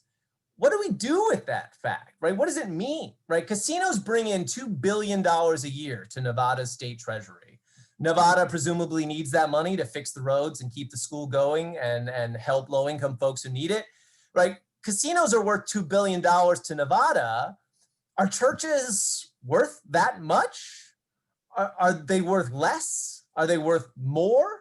How does one even begin to answer that question? But that is the question, right? How much are churches worth? That's the question at the bottom of all of this. It's a question we never want the government to answer explicitly, but implicitly, it's laying behind all of these decisions. And of course, by churches, I don't just mean churches. I mean churches, synagogues, mosques, all kinds of religious organizations. And let me say, this isn't about courts versus legislatures. It doesn't matter who's in charge of deciding. Whoever's in charge of deciding, whether it's courts or legislatures or governors, you have to deal with this problem, and it's intractable. So that's my first point. The second point I want to make, so the first point, quarantine schemes require governments to make decisions about the value of religion or the value of religious exercise. The second point, quarantine schemes flatten religious difference in some uncomfortable ways, and this will be shorter. Look into the reasons that people give for classifying religious organizations where they do in the secular taxonomy. Look at decisions of legislatures or governors. Look at the arguments in the litigated cases. Look into the judgments of transmission risk. Look into their judgments of transmission risk within religious organizations and religious services, right? This is everywhere. There's a lot of talk about super spreader events based on religious services that have happened, which is obviously a huge concern. But if you read the literature that judges and legislatures and governors are relying on, you see implicitly conceptions about what religious gatherings are like. For example, in the literature, you see a lot of discussion about singing, for example, which makes sense. There's a lot of risk with singing. And if you look at the expert testimony in these cases and the legislative and gubernatorial judgments and the judicial decisions, you get a certain image about what happens at a religious service. An image that doesn't, of course, capture the complexity of American religion, right? Not all faiths sing during worship services. Some faiths don't really have worship services, right? We're figuring out what restrictions to impose on religious services generally using a baseline conception of what happens usually at a religious service, but that conception is shaped heavily by the practice of the dominant majority faith.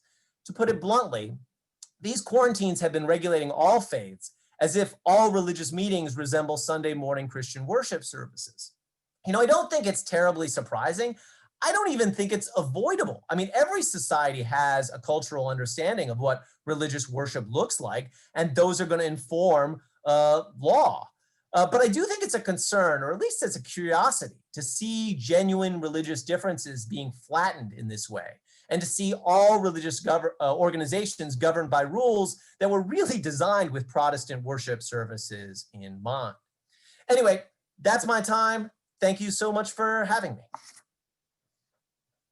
Well, you're a very efficient professor. I think you actually have a couple of minutes left if you would like them, but we could save it for question and answer, I suppose.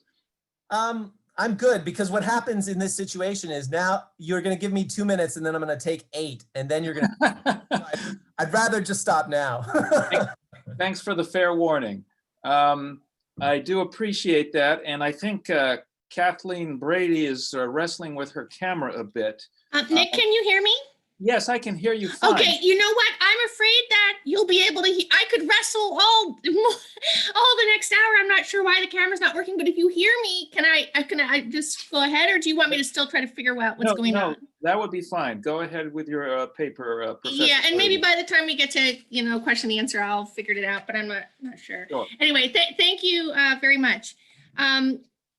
When the dangers of COVID-19 first became apparent to the American public in March, few churches resisted state and local lockdown orders that prohibited or severely limited in-person worship services. The potential for congregational gatherings to rapidly spread the virus was widely understood, and most religious believers probably anticipated a relatively short disruption. However, litigation began to increase as states implemented reopening plans, and religious groups challenged rules that they viewed as impermissibly favoring non-religious forms of gathering over religious worship. For example, in a case that reached the Supreme Court on an application for emergency injunctive relief in July, a rural Nevada church argued that the state violated the free exercise clause when its reopening plan capped indoor worship services at 50 people, but allowed casinos, bars, restaurants, and gyms to open at 50% of building capacity, regardless of the total number of people assembled. The court in Calvary Chapel denied the church's application for relief over strong dissents joined by 4 of the court's conservative justices, and the case and others like it continued in the lower courts. Now, with COVID-19 infections spiking, many American jurisdictions are tightening restrictions on secular and religious gatherings, and some religious groups have begun to challenge new rules that place severe restrictions on in-person worship. Last week, the Supreme Court granted applications for emergency injunctive relief brought by a Catholic diocese and several Orthodox Jewish entities challenging tight caps on in-person worship in COVID hotspots in New York. According to the court in Roman Catholic Diocese of Brooklyn versus Cuomo, the 10 and 25 person limits on houses of worship in areas designated as red and orange zones favored secular activities over religious practice and failed to satisfy the strict scrutiny required of discriminatory action under the free exercise clause. The distinctions drawn in New York's rules were less clearly discriminatory than those in Nevada's reopening plan. Certainly, the replacement of Justice Ginsburg with Justice Barrett tipped the balance on the court in favor of the dissenters in Calvary Chapel. However, there were also signs that those who joined the majority were moving away from requiring a clear showing of discriminatory treatment before applying heightened scrutiny to significant restrictions on religious worship. The court's move away from a focus on discrimination towards close scrutiny of all worship restrictions is the right one, but the majority neither acknowledged this shift nor signaled a new framework or approach that would explain or guide it.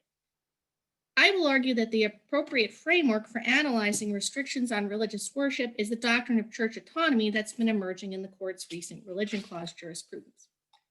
Throughout the pandemic, the chief claim of religious litigants has been that COVID-19 restrictions that they challenge impermissibly discriminate against religious worship in favor of secular activities. Demands for equal treatment have intuitive appeal, and they also fit with the Supreme Court's current religion clause jurisprudence. Under the court's precedents, if a religious plaintiff can show that a law burdening religious practice is not neutral or not generally applicable, the law is subject to the strictest scrutiny.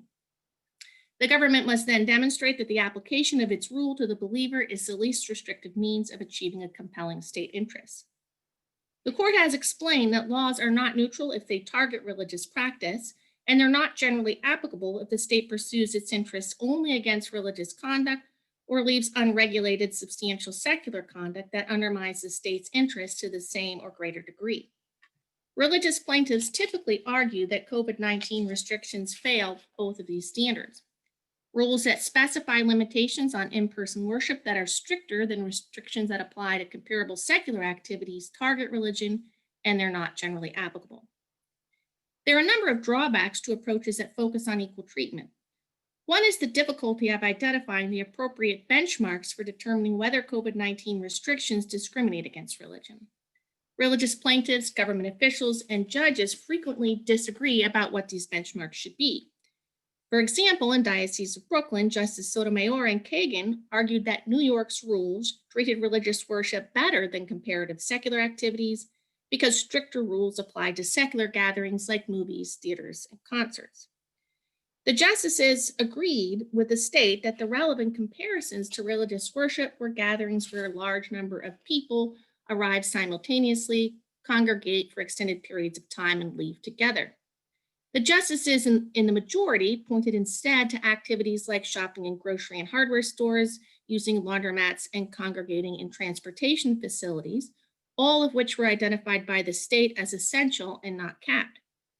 Certainly, worship services would be riskier than grocery shopping without masks, social distancing, and limitations on singing. However, most religious congregations, including the plaintiffs in Diocese of Brooklyn, comply with state and local safety rules, and many, like the diocese, have developed far more rigorous safety plans.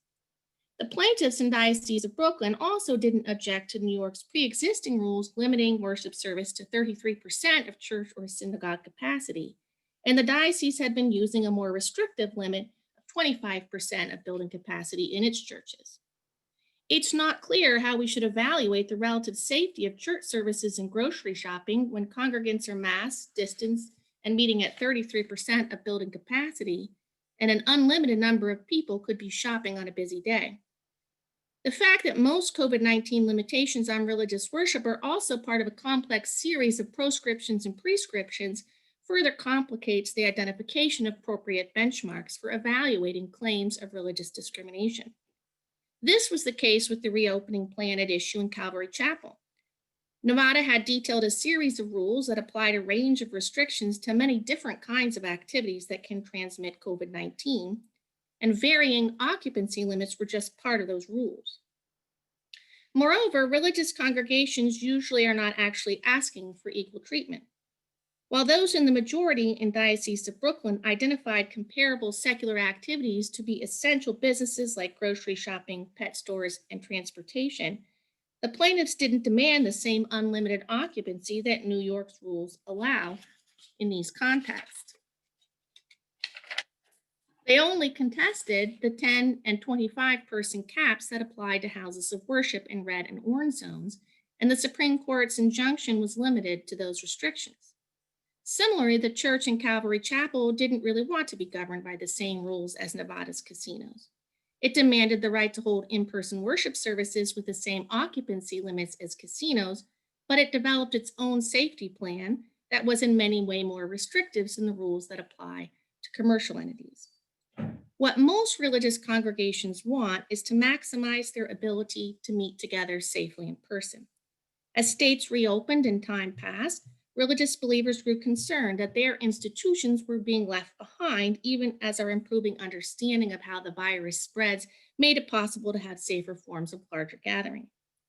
Now that COVID-19 cases are spiking, some religious believers, like the plaintiffs in Diocese of Brooklyn, object to blunt rules that they view as unnecessarily restrictive, even as many of the activities of daily life continue.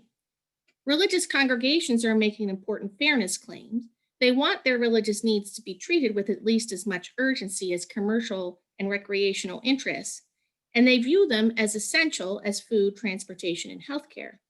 But religious congregations are not necessarily envisioning the same rules as those for non-religious entities. They're not, in fact, asking for equal treatment, but they are asking for the type of heightened scrutiny that applies when courts find religious discrimination. Indeed, those in the majority in Diocese of Brooklyn also seem less focused on equal treatment than on remedying the loose fit between New York's objectives and its religious restrictions. While those in the majority argued that New York's rules discriminated against religion, most of their comparisons to essential activities that are uncapped seem strained. With safety rules, worship services might be comparable to garages, grocery stores, and laundromats, as I just discussed. But those in the majority didn't go into this detail or respond to obvious objections to their comparability. It's certainly far less clear that New York's rules discriminated against religion than Nevada's more lenient treatment of casinos, restaurants, and gyms. The real concern of those in the majority in Diocese of Brooklyn has become the religious restrictions themselves. What mattered most to them about New York's rules was that the state had placed severe restrictions on worship that were not narrowly tailored.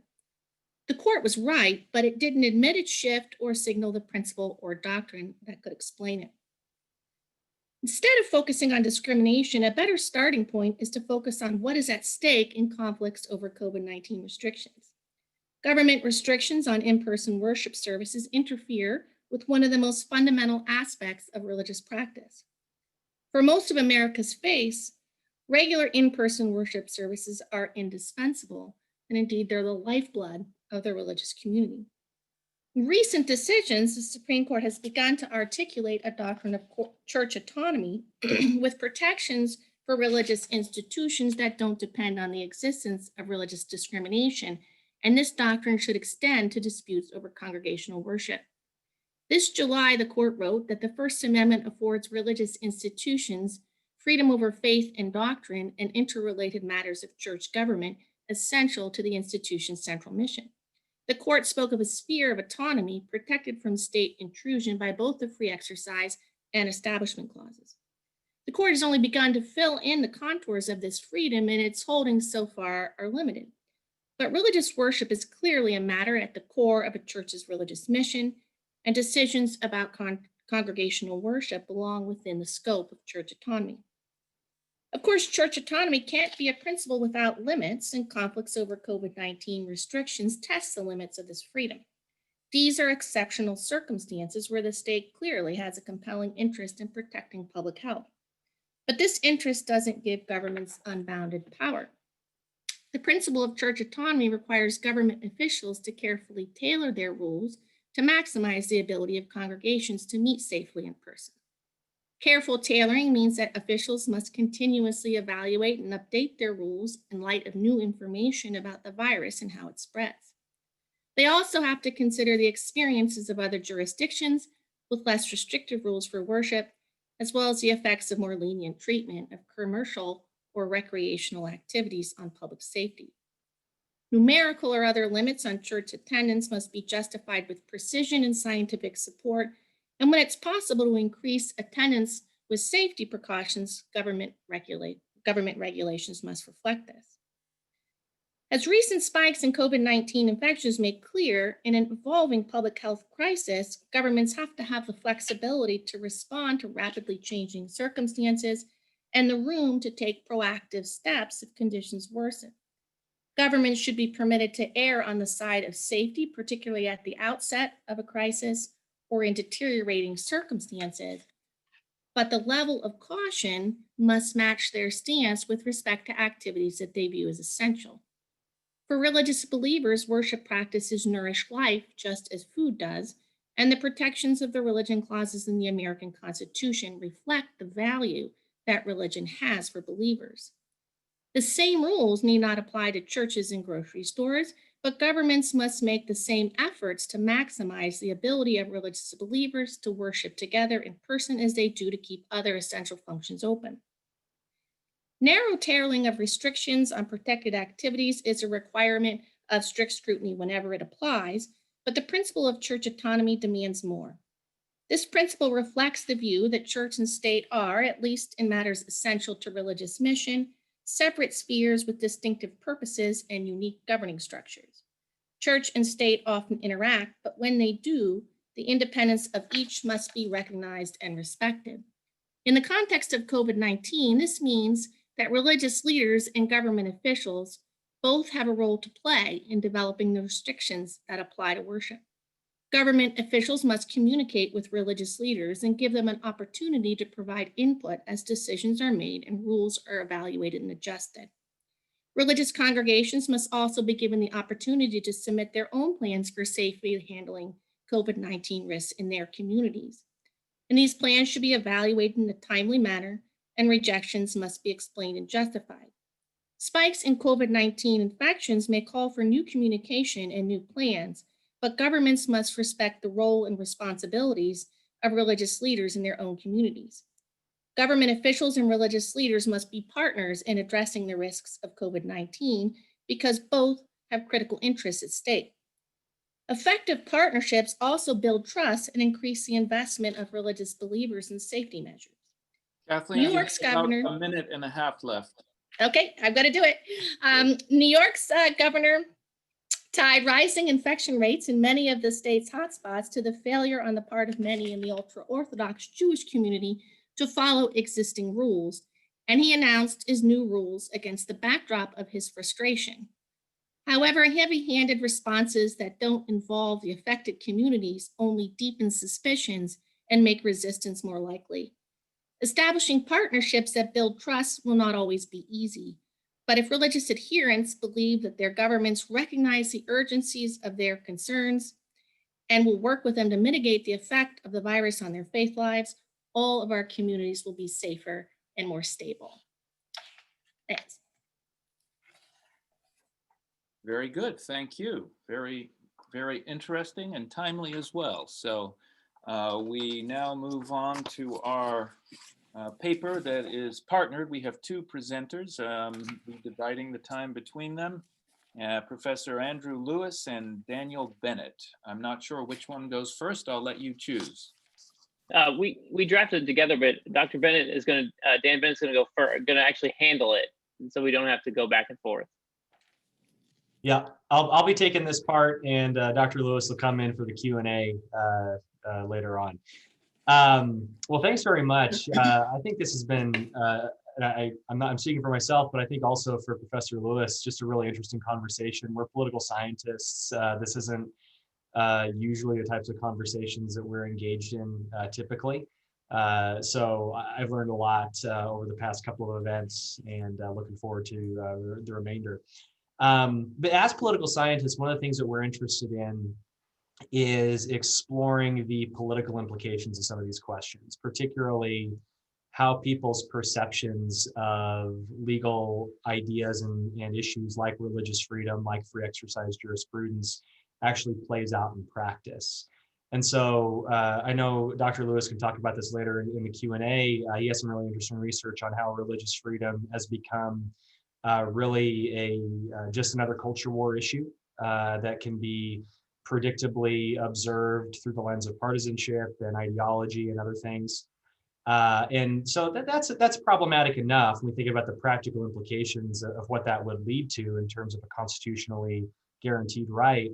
But then you throw in the coronavirus pandemic and it's a public health crisis, and it leads to so many more issues and complications. And that's really the intersection and the area in which we're writing here. So during the earliest days of the coronavirus pandemic in the United States, many state and local governments enacted restrictions on large gatherings in an effort to slow the spread of the virus. Restaurants were closed, concerts and sporting events canceled, store capacities limited, and Sunday worship services halted. It was a sudden and seismic shift in the American way of life. And religious Americans generally complied with orders pertaining to worship services, but many also expressed concerns about such regulations of religious life. Across several national surveys, white evangelicals were more likely than others to support churches defying government restrictions. Moreover, there were clear partisan gaps coinciding with support or opposition to these restrictions. One study linked defiant attitudes to whether states had either no restrictions or strong restrictions, and another study connected defiance to trust in Fox News. So in general, the politics of COVID restrictions on churches reflect the growing polarization of religious freedom, one that is poised to play a major role in the future, and in many ways current culture war battles. As such, there are two often simultaneous conversations going on, one legal, which is what we've been talking about this morning, and another political, which of course affects the legal conversation. So while most places of worship transitioned, some easily and some with greater difficulty, to online or distanced outdoor meetings to meet the requirements of local ordinances and recommendations, others fought back. Some churches argued that these orders violated their rights under the First Amendment. Some went so far as saying that these orders were evidence of persecution toward people of faith and ought to be opposed not just for legal reasons, but also for moral and theological ones. As churches began to challenge and object to restrictions on worship services, several groups affiliated with the Christian legal movement joined the fray. So Liberty Counsel jumped in on the defense of a Virginia pastor who faced penalties for continuing to hold in-person church gatherings in violation of state orders. Alliance Defending Freedom represented two churches who sued Oregon's governor for maintaining restrictions. And First Liberty Institute won a temporary restraining order against a Kentucky policy limiting in-person services. Now, the details constituting these legal fights are obviously different across venues, but the churches at the center of these disputes tend to make a similar argument. State orders regulating houses of worship differently than other entities, or in some cases even regulating them at all, run afoul of the First Amendment. And this is an argument Christian legal groups are more than happy to make. At the same time, when appealing to a wider audience, these groups often stoke the fears of culture wars over religious freedom. This two-pronged dialogue has in-group advantages, of course, but it may also hamper efforts to build useful and necessary coalitions in order to vouchsafe stable religious liberty jurisprudence in the years to come. One of the earliest legal challenges to pandemic-related restrictions took place in Virginia after the pastor of Lighthouse Fellowship was cited for holding an in-person service with 16 people, and this exceeded the 10-person limit set by the Commonwealth. Liberty Counsel represented the church, focusing its arguments on the religious freedom rights of the church and the pastor. Core to the legal argument was that Virginia exempted essential retail businesses from the 10-person limitation, but did not do so for religious gatherings. Requiring church meetings to abide by the 10-person limitation resulted in, quote, discriminatory restrictions on religious worship services. Now, at the same time, Liberty Counsel's legal approach stoked anger over perceived government persecution of churches. Appearing before the Fourth Circuit, Liberty Counsel argued that Virginia's governor, and I'm quoting here, continued to place his thumb on houses of worship. Liberty Counsel also praised the Trump administration for the Department of Justice's involvement, as well as Vice President Pence's statements of support, elevating the administration's support for religious freedom in the face of discrimination. It is reassuring, declared Matt Staver, the founder of Liberty Counsel, to have an administration that supports religious freedom. This pattern of coupling legal defense with culture war politics was present among other Christian legal groups as well. In the spring, First Liberty Institute defended churches in Kentucky opposing Governor Andy Beshear's restrictions. The lawsuit emphasized the church's religious freedom and assembly rights under the federal and state constitutions. Simultaneously, First Liberty used the events to elevate religious freedom threats and polarize conservatives against liberals. Debates over public health restrictions on churches were described as a, quote, all-out war on faith. The legal group also claimed to have exposed the, quote, real agenda of our opponents to keep our churches shut down indefinitely and attack religious freedom in America. The American Center for Law and Justice, meanwhile, also emphasized the polarization of religious freedom to promote its work, arguing that, quote, extremists on the left are using the coronavirus as an excuse to attack Christians. These polarizing claims found favor with certain members of Republican leadership and government. While the CDC issued measured guidance for churches considering holding in-person services, President Trump emphasized political division, leveraging religious freedom rhetoric for political gain. On May 22nd, President Trump mirrored the arguments of Christian legal groups about churches being excluded from essential status, declaring that if governors do not allow churches to open immediately, he would, quote, override the governors. In August, Trump told the Catholic news cable network EWTN the Democrats are using coronavirus to, quote, put the churches out of business. And at the Republican National Convention over the summer, Donald Trump Jr. summarized this approach. People of faith are under attack, he said. You're not allowed to go to church, but mass chaos in the streets gets a pass. This is, of course, in response to the protests over racial injustice and police brutality. Polarizing religious freedom comes at a cost. For one thing, while the public was predictably divided over these issues, legal actions and rhetoric in some cases have obscured legitimate concerns where religious congregations were overburdened. This rhetoric made divisions divisive. For example, earlier this summer, a Nevada church challenged state restrictions limiting indoor church gatherings to 50 persons, as was mentioned just a bit ago, while restricting much larger venues such as casinos to 50% capacity. Though the Supreme Court denied injunctive relief, the Nevada church has a far better legal argument than, say, John MacArthur's California megachurch, which has refused to abide by virtually any pandemic regulation, including those related to gathering size, mask wearing, and social distancing. Additionally, the polarization of religious freedom threatens to diminish the stark reality of the pandemic, potentially leading people of faith to downplay just how serious the health crisis is. MacArthur himself has repeatedly cast doubt on the seriousness of the situation, telling congregants in an August sermon that the numbers of COVID deaths are inflated, and then concluding there is no pandemic.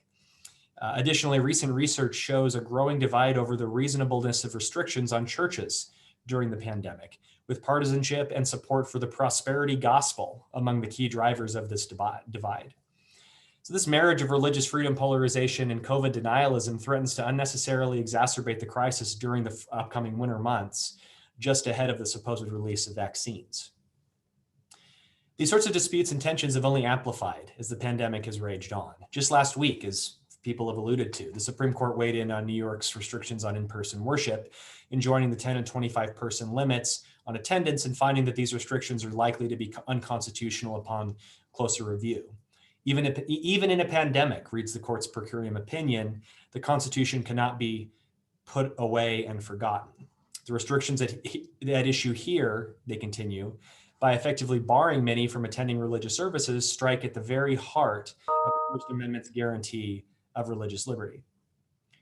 So even though the dissenting justices argue that the court's decision was both ignoring the government's concern for public health and unnecessary given recent changes to the policy, Justice Gorsuch memorably wrote that the restrictions treats houses of worship differently from their non-sectarian counterparts. Who knew, he facetiously asked, public health would so perfectly align with secular convenience? So Washington University's John Anazu agreed with the court's decision, yet played down its widespread importance, referring to it as a fairly fact-specific injunctive relief before adding, quote, "It's hard to generalize much from this decision, and I'm concerned that public messaging about it will fuel a broader culture wars narrative." And unfortunately, that's precisely what happened.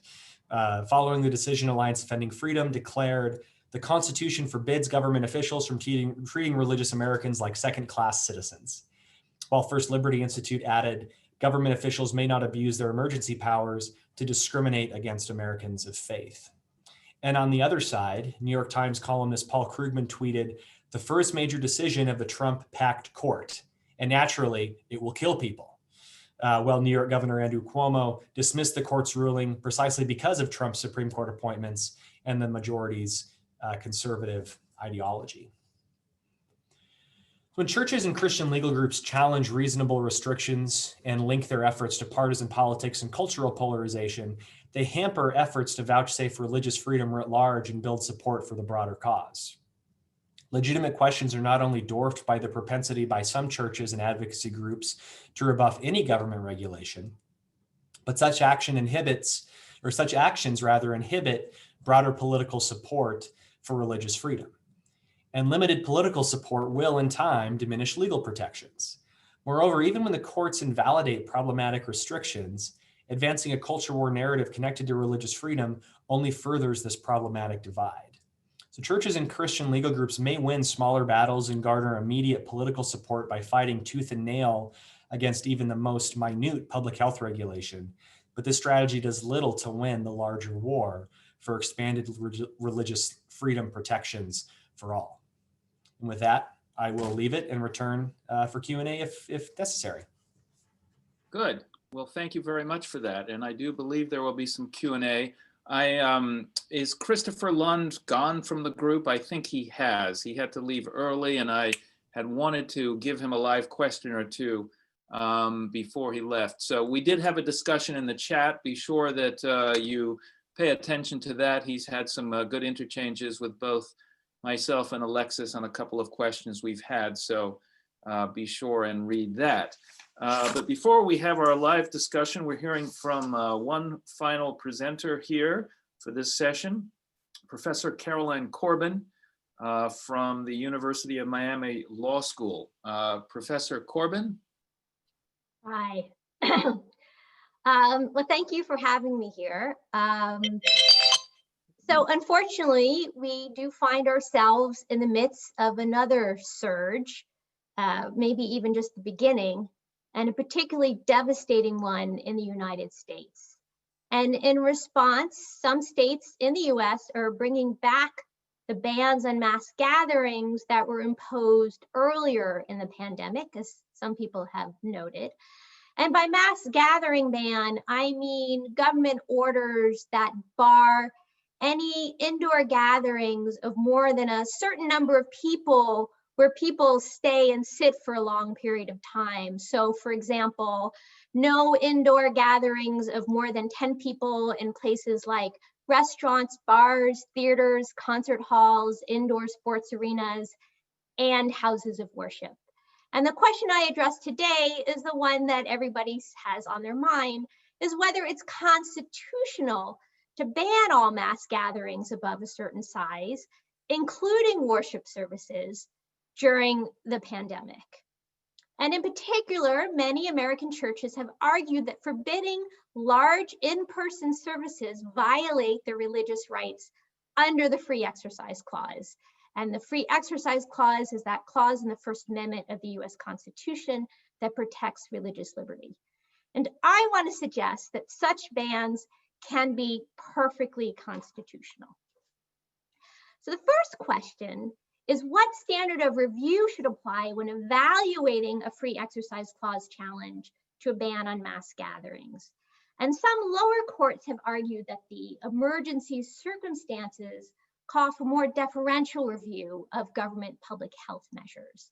And these courts point to Jacobson versus Massachusetts, a Supreme Court decision from 1905 that upheld mandatory vaccinations during a smallpox epidemic. And this is a case that Chief Justice Roberts cited favorably when concurring with a Supreme Court decision that upheld COVID regulations. But in last week's Supreme Court decision on a different challenge to COVID limits, and a decision made after Amy Coney Barrett was appointed to the bench, the per curiam decision striking down New York's regulations made no mention of this case and seemed to prefer the sort of standard doctrine. And I actually agree with that. And so my analysis will also apply the standard constitutional doctrine. And I agree that too much deference invites the government to use or arguably misuse healthcare emergency as an excuse to curtail rights. Something we've seen, for example, with states trying to limit women's access to abortion during the pandemic. All right, so what's the standard constitutional doctrine for religious liberty challenges? The current constitutional rule is that neutral laws of general applicability do not violate the Free Exercise Clause. And a ban on all gatherings, secular and religious, easily meets the standard. A law is neutral if it does not intentionally target religion. A ban on all gatherings cannot be said to target religion. A law is generally applicable if it reaches all relevant conduct. In other words, a law wouldn't be generally applicable if it only limited religious gatherings, but not similar secular ones. A ban on all mass gatherings, again, doesn't seem to have that problem. Nonetheless, many churches respond that the state's restrictions did target religious conduct, but not analogous secular conduct, by barring worship services, but allowing activities deemed essential, like shopping at a supermarket or liquor store. These churches argue that different treatment of similar activities amounts to unconstitutional discrimination against religious gatherings. Of course, if these activities are not similar, if gathering at a church and shopping for food and drink are not comparable, then the free exercise claim would fail. It's not discrimination to treat different activities differently. So are they comparable? Are they counterparts? Some lower courts have tried to distinguish them by arguing shopping for food and drink is essential in a way that attending in-person religious services is not. And by essential, courts mean different things. Some courts mean that people simply could not physically live without it. That is, exempted activities like food shopping are required to literally survive in a way that going to church is not. Now, this conclusion arguably embeds a contested value judgment about what is essential to human flourishing. To valorize physical needs over spiritual ones may not adequately express everyone's priorities. Other courts have argued that the exempted activities are essential in the sense that there are no alternatives available. We must eat, yet most of us can't grow our own food and therefore have to go to a supermarket. For those who must worship, even assuming it's essential in that way, alternatives to in-church services abound. People may pray to their God on their own at home, or together outside, online, or at drive-in services, or even inside in small groups. And to be sure, the experience is not exactly the same as large in-person fellowship, but little in our lives today is exactly the same. Now, there are rebuttals and counter-rebuttals to both these claims. Even if most religions do not mandate that worship take the form of large in-person gatherings, perhaps some do. And although people must buy food, why not have it delivered in person rather than go to the supermarket? Of course, the delivery argument assumes both the availability and the affordability of delivery services, which simply may not be the state of affairs for all people in all stores.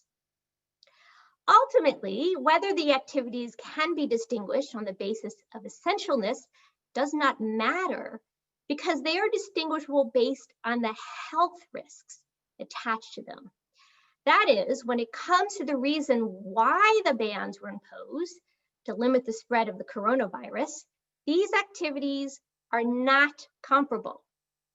The risk of spreading the coronavirus is much higher at worship services compared to shopping.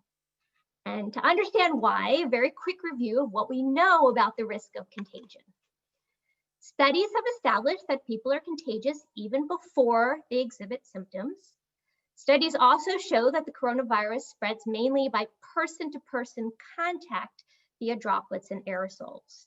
The World Health Organization advises people to avoid the 3 C's: confined and enclosed spaces, crowded places, and close contact settings. As a result, the risk of transmission are greatest in crowded indoor spaces where people are interacting with each other for longer periods of time. Singing and speaking also seem to be risk factors, and recent studies seem to suggest that speaking is almost as much of a risk as singing. Indeed, one of the most notable early outbreaks in the United States was traced to a choir rehearsal in a church. Even though the singers took care to apply hand sanitizer and observe social distancing, 53 out of 61 contracted COVID-19. In fact, religious services have been the vector for multiple coronavirus outbreaks. So one CDC study found that after 2 positive but asymptomatic worshipers attended church events, at least 35 out of 92 attendees fell ill, with 3 dying. Moreover, at least 26 more cases in the community could be traced to the outbreak, with another death. And these are people who did not attend the service in person. And every week brings report of churches serving as the locus of a super spreader event. There was one in North Carolina last month with 200 cases, another in Massachusetts also with 200 cases.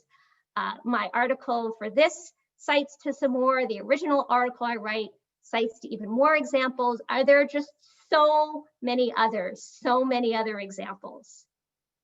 In contrast, such clusters have not been traced to people shopping at stores. The nature of the activities just differ. First, the time spent in stores is much shorter.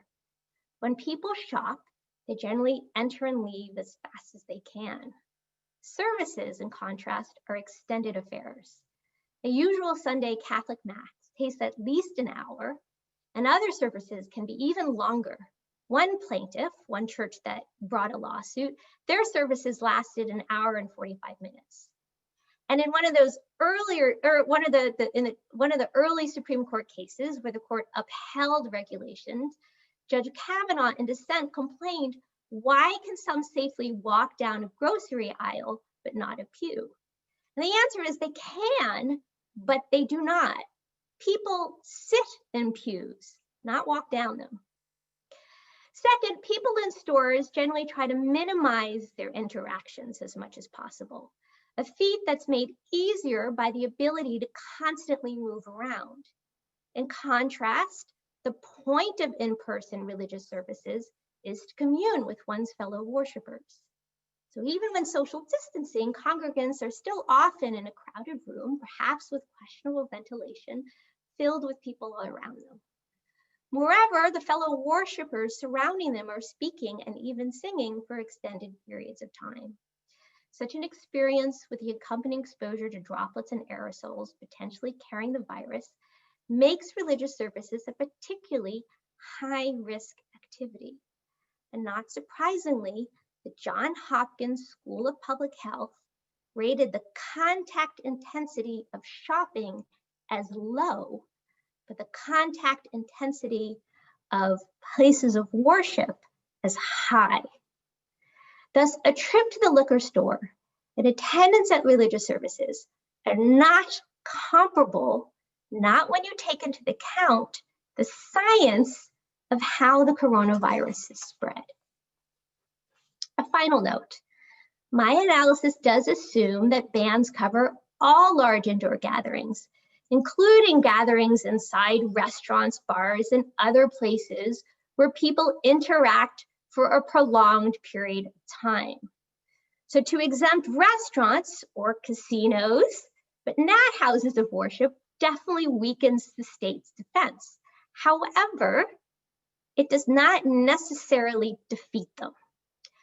Even assuming some dissimilar treatment of similar conduct, it remains an open question whether all deviations amounts to discrimination against religion. So to allow all mass gatherings except religious worship inexorably leads to the conclusion that the point of that law was to burden religious exercise. It's harder to insist on that conclusion when not only religious gatherings are banned, but a long list of secular gatherings as well, even if a few secular counterparts are permitted. Still, the strongest bans comprehensively ban indoor gatherings. And if they do, then there is no reason constitutionally to exclude houses of worship. So in conclusion, the current science suggests that crowded indoor spots where people talk, sing, and socialize for an extended period of time are high risk and potential super spreader events. While that generally does not describe people at their local supermarket or liquor store or bicycle shop, it does describe religious services. The bottom line then is that mass gatherings and shopping are not analogous in terms of risk. Accordingly, disparate treatment of these dissimilar activities does not indicate discrimination and therefore does not defeat the requirement of neutrality and general applicability. Based on science, these activities are not comparable in terms of risk. Therefore, based on the law, mass gathering bans are not unconstitutional. Thank you. Okay, good. Thank you for that. A very thoughtful and insightful analysis, and done in a very timely fashion too, the perfect combination. And you've stirred up a lot of discussion in the chat room. And so, in fact, since we have your presentation fresh in mind, maybe we should start with some of those questions. I think that Cole kicked it off, although actually John Ashmead's, Cole's question was first, and he was asking, Caroline's analysis rests on Smith. Would you reach the same result applying RFRA or state RFRAs? And I kind of had a corollary to that, pointing out that there are, usually they just don't ban mass gatherings. There's different kinds of activities, and churches usually are mentioned and put in zone 3 or zone 2 or something. And so they're mentioned. Does that stop it from being truly neutral and awaken the strict scrutiny test? So both of those questions are related. Okay, so I heard the question about singling out churches for mention. And first I'll say that actually not all bans on mass gatherings mention churches separately. Maybe they include them as an example in their list of things that are banned, but they're usually not singled out. And when they are singled out, they're often singled out for more favorable treatment, which was actually the case in New York City. So I actually have the regulations before me. And so in the red zone, restaurants are completely closed for indoor dining. So they're shut in their entirety. And non-essential and other gatherings are also completely shut. They're not allowed at all. So the only mass gatherings that are allowed are churches, and they're singled out because they get better treatment than the other gatherings that are completely banned. So I don't think you can argue that an attempt to give favorable treatment to a religious organization is the fact that's going to defeat neutrality and general applicability.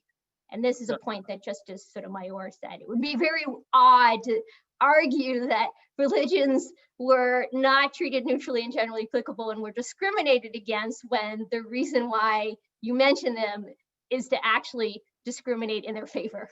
No, that's clearly correct. But what about Cole's question about you reach the same result if RFRA or strict? Oh, that's right. The other end. So that's a completely different analysis, right? Because in that case, it doesn't matter if they're discriminated against or not. I was focusing on the constitutional question and this idea that somehow churches are being discriminated against when they have the same rules apply to them.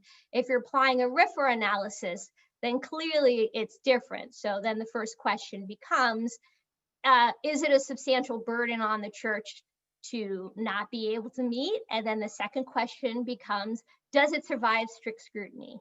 And so clearly the strict scrutiny requires, for the non-American lawyers in the meeting, strict scrutiny requires that the state show that their rule both advances a compelling government interest and that there's not really another way to accomplish the government's interest.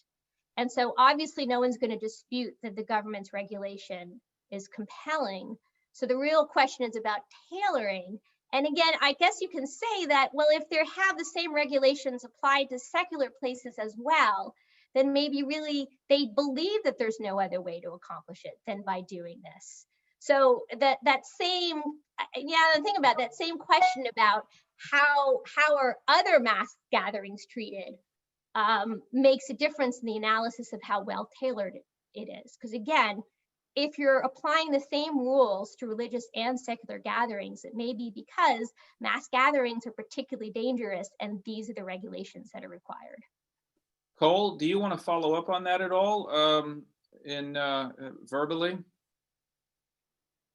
No, no, I mean, I think that's helpful. And I think it's also helpful to her point about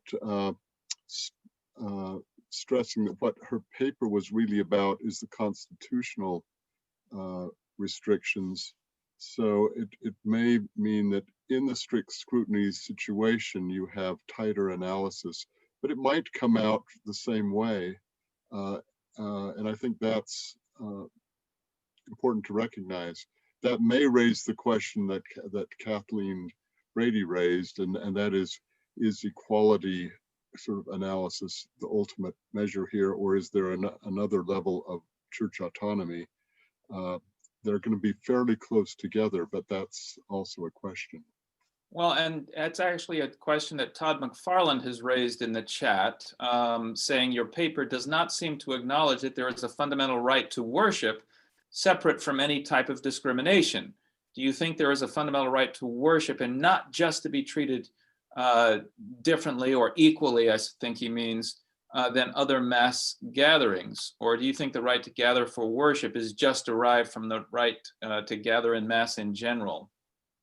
So my analysis was conducted under the current doctrine. And one thing to understand about constitutional rights in America is that none of them are absolute, and that there can be restrictions even on your constitutional rights. And under the existing doctrine, the rule is, even if a law does affect your ability to practice your religion, it's not going to be deemed unconstitutional if it's a neutral law of general applicability.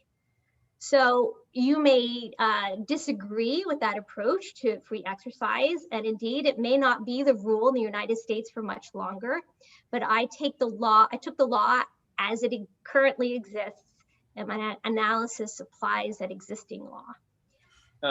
Todd, do you want to follow up on that? Yeah, so just thanks, Nick. So just briefly, I mean, I understand the Smith doctrine, and that's generally been, but most of the situations there's not been a fundamental right at stake. So for instance, you know, the case that it came up in, which was making a peyote, or all the other situations, I don't think that what the person was wanting to do, they have a fundamental right to do. And this really is just a follow up on, I guess, what Cole said is, do you think that the right to worship, to gather to worship, is a fundamental right that people have, that is subject to all the scrutiny that goes with that, or is it just the right not to be discriminated against? So I would disagree with you and point out that the Smith case itself that established this right involved a sacrament. And so all the free exercise cases involve things that were crucial to religious worship. So this case is not so different from Smith. And so I completely agree that the right to religious worship is a fundamental right, but so is the right to practice the sacramental use of peyote in Smith. And so again, my response is, yes, there are fundamental rights at stake. Fundamental rights are not absolute. There may be reasons why they can be limited. So Kathleen Brady, her paper seemed a little bit perhaps coming to some conclusions in some tension with yours. Am I correct in saying, Professor Brady, that you would view a maybe a more robust claim for worship by the churches, or not? Let me put you in dialogue with Professor Corbin on this point, if you're willing. Oh, sure. Yeah. Yeah, I draw on a different body of case law, and particularly in the court's very recent decisions, this decision this past summer in the Guadalupe case involving a teachers teachers of religion at religious schools. The court has or is clearly mentioned a doctrine of church autonomy, drew on a doctrine of church autonomy that speaks of the freedom of religious institutions, not only over matters of doctrine and worship, but closely related matters of church government, essential to the central mission of the church. And that's a direct quote from Guadalupe. And where that doctrine is going to go is an open question, but it's there. And I think it's going to grow, particularly with the current makeup of the court. And I think it's very applicable to these restrictions. They are restrictions on fundamental matters of congregational worship. There really could be, few things that are more central to a church's mission, and the restrictions, particularly the severe restrictions in New York, affected worship in dramatic ways. And for sacramental churches like the Catholic Church, it isn't the same. You can't just go online for that. So, depending on the particular church, the restrictions even seem more dramatic. So I think the doctrine of church autonomy is relevant. I'm not sure it's probably not getting more play in the case law because it's undeveloped at this point by the court, but it seems very applicable to me, and not only because it's there in the case law, very strongly so since this past summer, but because it's very relevant. And one of the things that struck me listening to the panel this morning was the ways in which in European countries, there's sort of a recognition of religious authorities as being appropriate dialogue partners with government officials, where in the United States, we often tend to view disputes about religious freedom as between the individual and the state.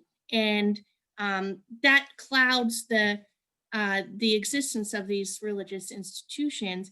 And I think it's sad that it does, because in contexts like this, and this is going back to what Daniel was saying, there's a lot of polarization, and it would be much better if religious institutions and their leaders were in conversation with government officials. Not only do I think it's constitutionally imperative, but it would be better. You would be able to develop rules that they get more buy-in by religious individuals. We'd be safer, it'd be more stable. So I think all of this, I think, can be drawn out of a doctrine that's developing within the court right now and is appropriate for this context. And I think Professor Brady's point is buttressed by, the church autonomy doctrine is rooted in the Establishment Clause, not the Free Exercise Clause. So the strict neutrality standard doesn't, and it may be both, I acknowledge that, but there's an argument that the strict neutrality of Smith doesn't apply. And also Smith has developed over the years since it was first handed down with a variety of exceptions, including where there are individualized exemptions and different groups are treated differently, that in fact strict scrutiny might apply. And I think that the Christian legal organizations that Daniel Bennett and Andrew Lewis writes about, they strongly believe that religious freedom is a fundamental right and can't be handled on a purely neutral basis. I guess I'm wondering, just to add to, and I'll let you respond to Professor Brady, what if the strict scrutiny clause does apply, as many think it does or should? Do you really get to the same outcome? Okay, so the first thing I want to say about church autonomy is the doctrine as it exists today seems to be mostly focused on certainly the cases involving the ministerial exemption, where you see it acknowledged, involves the church's right to pick its leadership, which is quite a different question than whether it needs to follow health regulations or not. So I don't think that the church autonomy doctrine as it currently exists applies in this situation, although Professor Brady is quite right that it may well be expanded into this area given our court. And I think it may also be the case that Smith may not be with us much longer, and so that the question, we would get to strict scrutiny much more quickly. So then, which brings up your question, is would these regulations survive strict scrutiny? And I think I touched on that before, but I'd be happy to go over it again. I certainly think no one questions that there is a compelling government interest in trying to prevent super spreader events that the church services often prove to be. And so the question then becomes tailoring. Is there a less restrictive way to accomplish this? And the answer to that question may not be an answer for the courts. It may be an answer for the political branches relying on the expertise of health officials.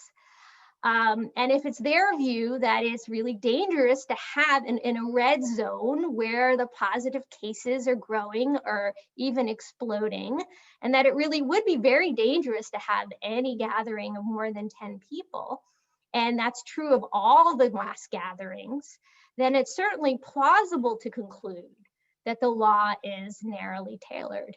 Not necessarily. And I think it will depend on how closely regulated other things are. So for example, it would be a stronger set of regulations if in allowing essential activities, they were more clear about capacity limits than they are now. I do want to point out that sometimes capacity limits differ because they're focused on overall density. And because church gatherings are so much more dense to start with than other places, you have to have a lower percentage cap in churches to reach the same density as you were in other places where people tend not to be as packed together.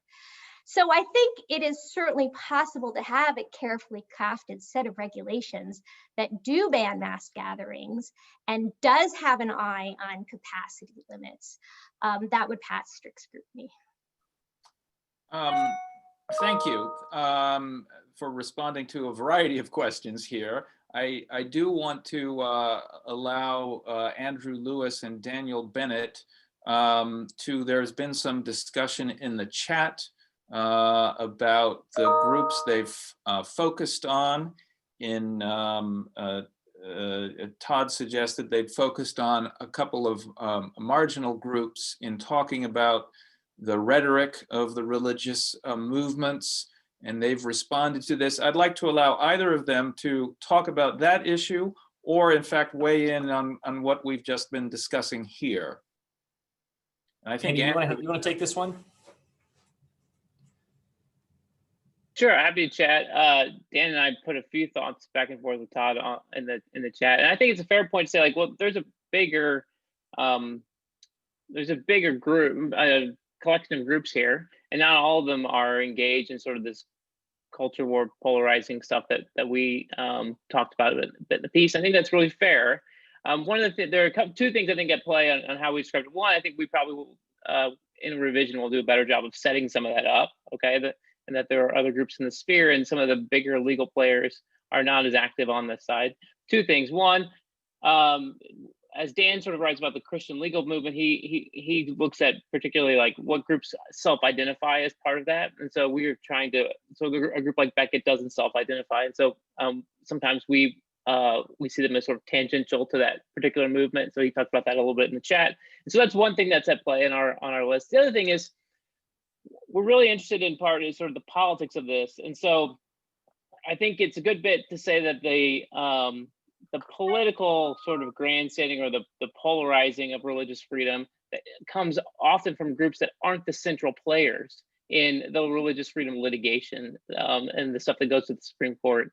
And so what we are trying to do, I think, a bit is highlight how the way the legal issues get translated into partisan politics, and how that can be bad for some of the major players in these sort of First Amendment questions. And so I think that is where we were trying to go with that. We probably can be clearer in nailing some of that down. But Dan, do you have other thoughts to add? Yeah, I was just going to say, after Obergefell, there was this case in Kentucky with Kim Davis saying, "I'm not going to sign these marriage licenses anymore. It's not going to happen." And given the state of the decision and the I mean, just given the lay of the land, it was a fool's errand, really. But of course, Liberty Counsel was the organization that jumped in there, not to really change the direction of the precedent, but rather to galvanize support on the right and kind of hold Kim Davis up as this martyr hero.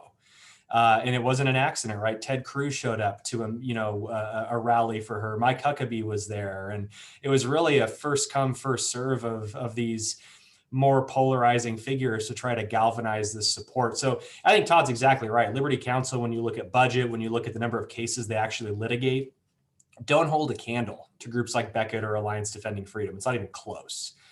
That being said, we still think they can affect the discourse in ways that matter for how the public conceives of these issues.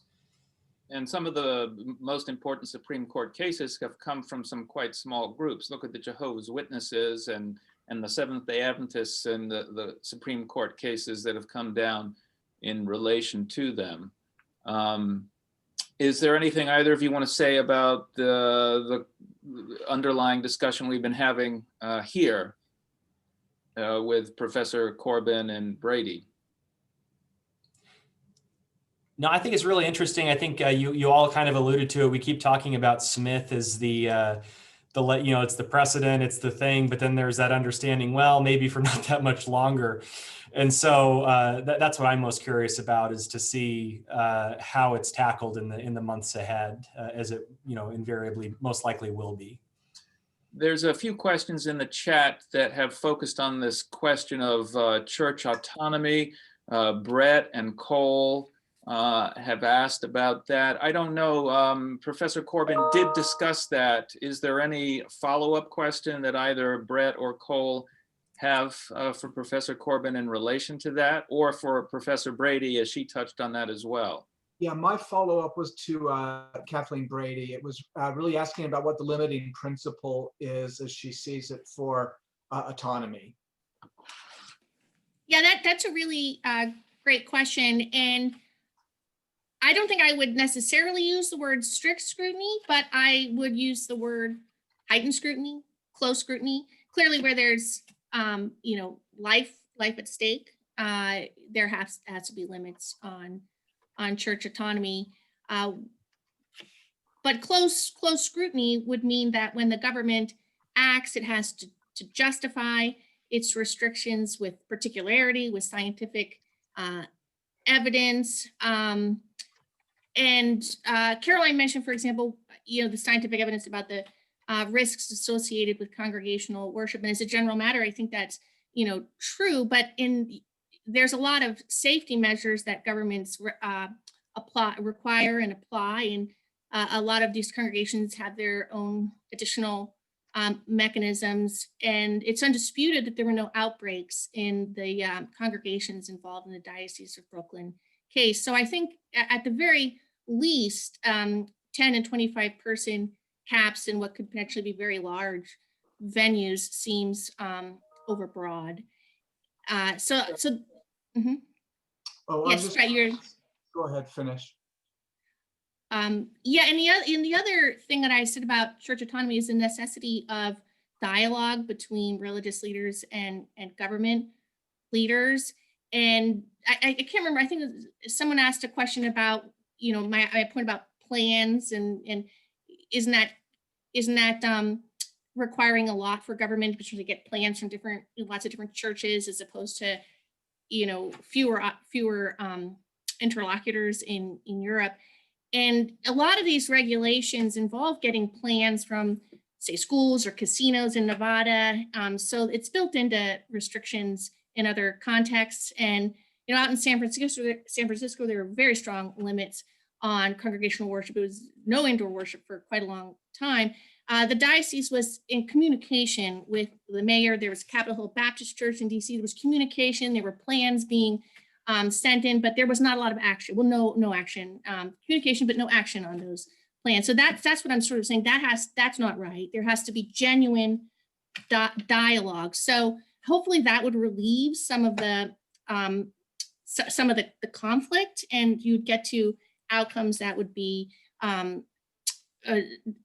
outcomes where there would be more agreement. But something like close scrutiny or strict scrutiny, Brett, is what I'm thinking about for church autonomy in this context because life is at stake. And what would your response be, Kathleen, to Caroline's point that the autonomy cases have focused on personnel decisions, hiring clergy or teachers that are teaching in a religious school? Yeah, and they have so far. The holdings are limited. And I think that's why lawyers don't reach for the doctrine, because it's easier to argue discrimination because you have the Lukumi case and you have, a court that seems to want, it's the conservatives, more of them, it's uncomfortable with Smith. So going Lukumi route, finding discrimination seems more promising. And yet I think the underlying theory behind that doctrine, which now is named in Guadalupe, it was actually added that name, church autonomy, and it was spelled out in various passages in Guadalupe. I think it's just very appropriate, right? And sure, the holdings are narrow. It's just really the beginning in my view, but I see it going somewhere and I see it appropriate here. So it makes sense you don't see it in the litigation, but I do think it's theoretically appropriate. Well, and it's an older doctrine, isn't it? I mean, it sort of started with church ownership of church property cases, which did have to do with church order, but church ownership of property is not too far from use of church property. So it doesn't seem a fantasy to think along those lines. Cole, was there anything you wanted to add? Let's see. Well, I really appreciate this discourse because I think Caroline is right to say that there are going to be some limits. I think that Kathleen Brady is right that church autonomy may be a way of thinking about this that doesn't track merely equalitarian norms, but there also needs to be some limitations. And what we don't have a good sense for in the church autonomy cases is where the autonomy doctrines sort of run out. In the employment cases, we don't have a clear sense when you move beyond clearly ministerial personnel. Also, I mean, we're not quite sure where the property limits run out in the church property cases, but there is some sense that there are some autonomy issues that are important, and sort of figuring out how they can be asserted in rational ways that don't just exacerbate the culture wars by making it sound like religious groups are making unreasonable claims. I think that's the finding the right way to think about these things is the issue. And I think it's very helpful to be clear that there are going to be some limits. And I think we're sort of being driven to think hard about these in the health context. Looks like Caroline, you want to? I just think it's, I think part of what's driving these limits is that we have an explosion of cases, which is tied to the partisanship that Professors Bennett and Lewis were talking about. If people just wore their masks everywhere and practice social distancing, then we wouldn't have we wouldn't have such terrible community spread, which would mean that these, we wouldn't have so many red zones where you'd have such strict limits. So I think I'm sorry, that's probably part of the point of your paper was that the politicization of religious liberty is really harming religious liberty. Just the whole politicization of health and basic preventive measures has really led us to the place where we have so many red zones. And if people just did what health officials recommended that they do, then we wouldn't have all these red zones with all these very severe restrictions. That's the point I wanted to. So I do want to get in a couple of comments from our European friends. This has been largely an North American centric discussion. And Alexi and Alejandro have been talking about the fact, it was referenced earlier, that having dialogue between religious leaders and civic leaders could maybe short circuit some of these problems. And Alexi made the point that the religious field is much more dispersed in the US, it's much more structured in Europe, but one of their growing issues is the difficulty for states to identify legitimate and viable interlocutors because of religious diversification. And Alejandro agreed with that, but that states cannot force confessions to organize themselves, but it would be interesting for them to realize that the main beneficiaries of organizing and having an interlocutor would be themselves, and the results are good. I don't know if there's a particular question there. Alexi, would you like to make that into a question or comment, or Alejandro? Well, that was a kind of an elaboration. I put an earlier comment just about the feasibility of not so much, the Catholic Conference of Bishops, but of individual non-denominational churches, for example. The United States being able to submit plans in a timely and efficient manner in the United States. It seemed to me that that would be more of an issue in the United States than would be in Europe.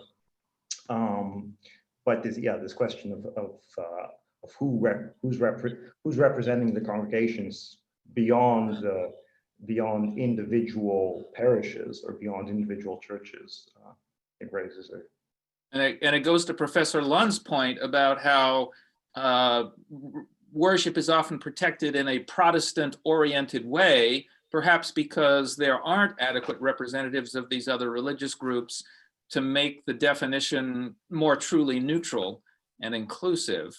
And I do think that's an ongoing problem that we haven't really come to grips with, and probably need to talk about, where my church is a sort of low church Protestant heritage. So meeting in person isn't as vital as it would be for a sacramental church. And this is often reflected, it seems to me, in our regulations. And how can we come up with a fairer approach to what religious freedom or worship looks like is something I think we're going to need to discuss. We are a couple of minutes past our closing time. We're not on a television schedule. We're not all going to disappear, or we haven't disappeared, but we should probably draw it to a close unless there are, do any of our panelists have any final remarks or comments that they feel they haven't had the opportunity to say or would like to conclude with? All right, well, I think it's been a very lively and interesting discussion. I hope all of you, or at least many of you, can come back tomorrow to continue it and to keep it going. We will actually be taking a bit longer tomorrow in the afternoon if you can stay for it. We have 2 panels tomorrow like we did today, following a very similar format. But we did want to spend half an hour to 45 minutes beyond the end to talk about the possibility of continued dialogue and perhaps even collaboration as an informal group in maybe putting our thoughts together into some sort of guidelines, having a working group that may communicate on a bi-monthly basis for the next few months, as everyone everywhere seems to be facing these very questions, and that this group of scholars and experts could conceivably contribute to. So we hope you can stay around for that tomorrow. That will happen after the second panel ends at 1:30.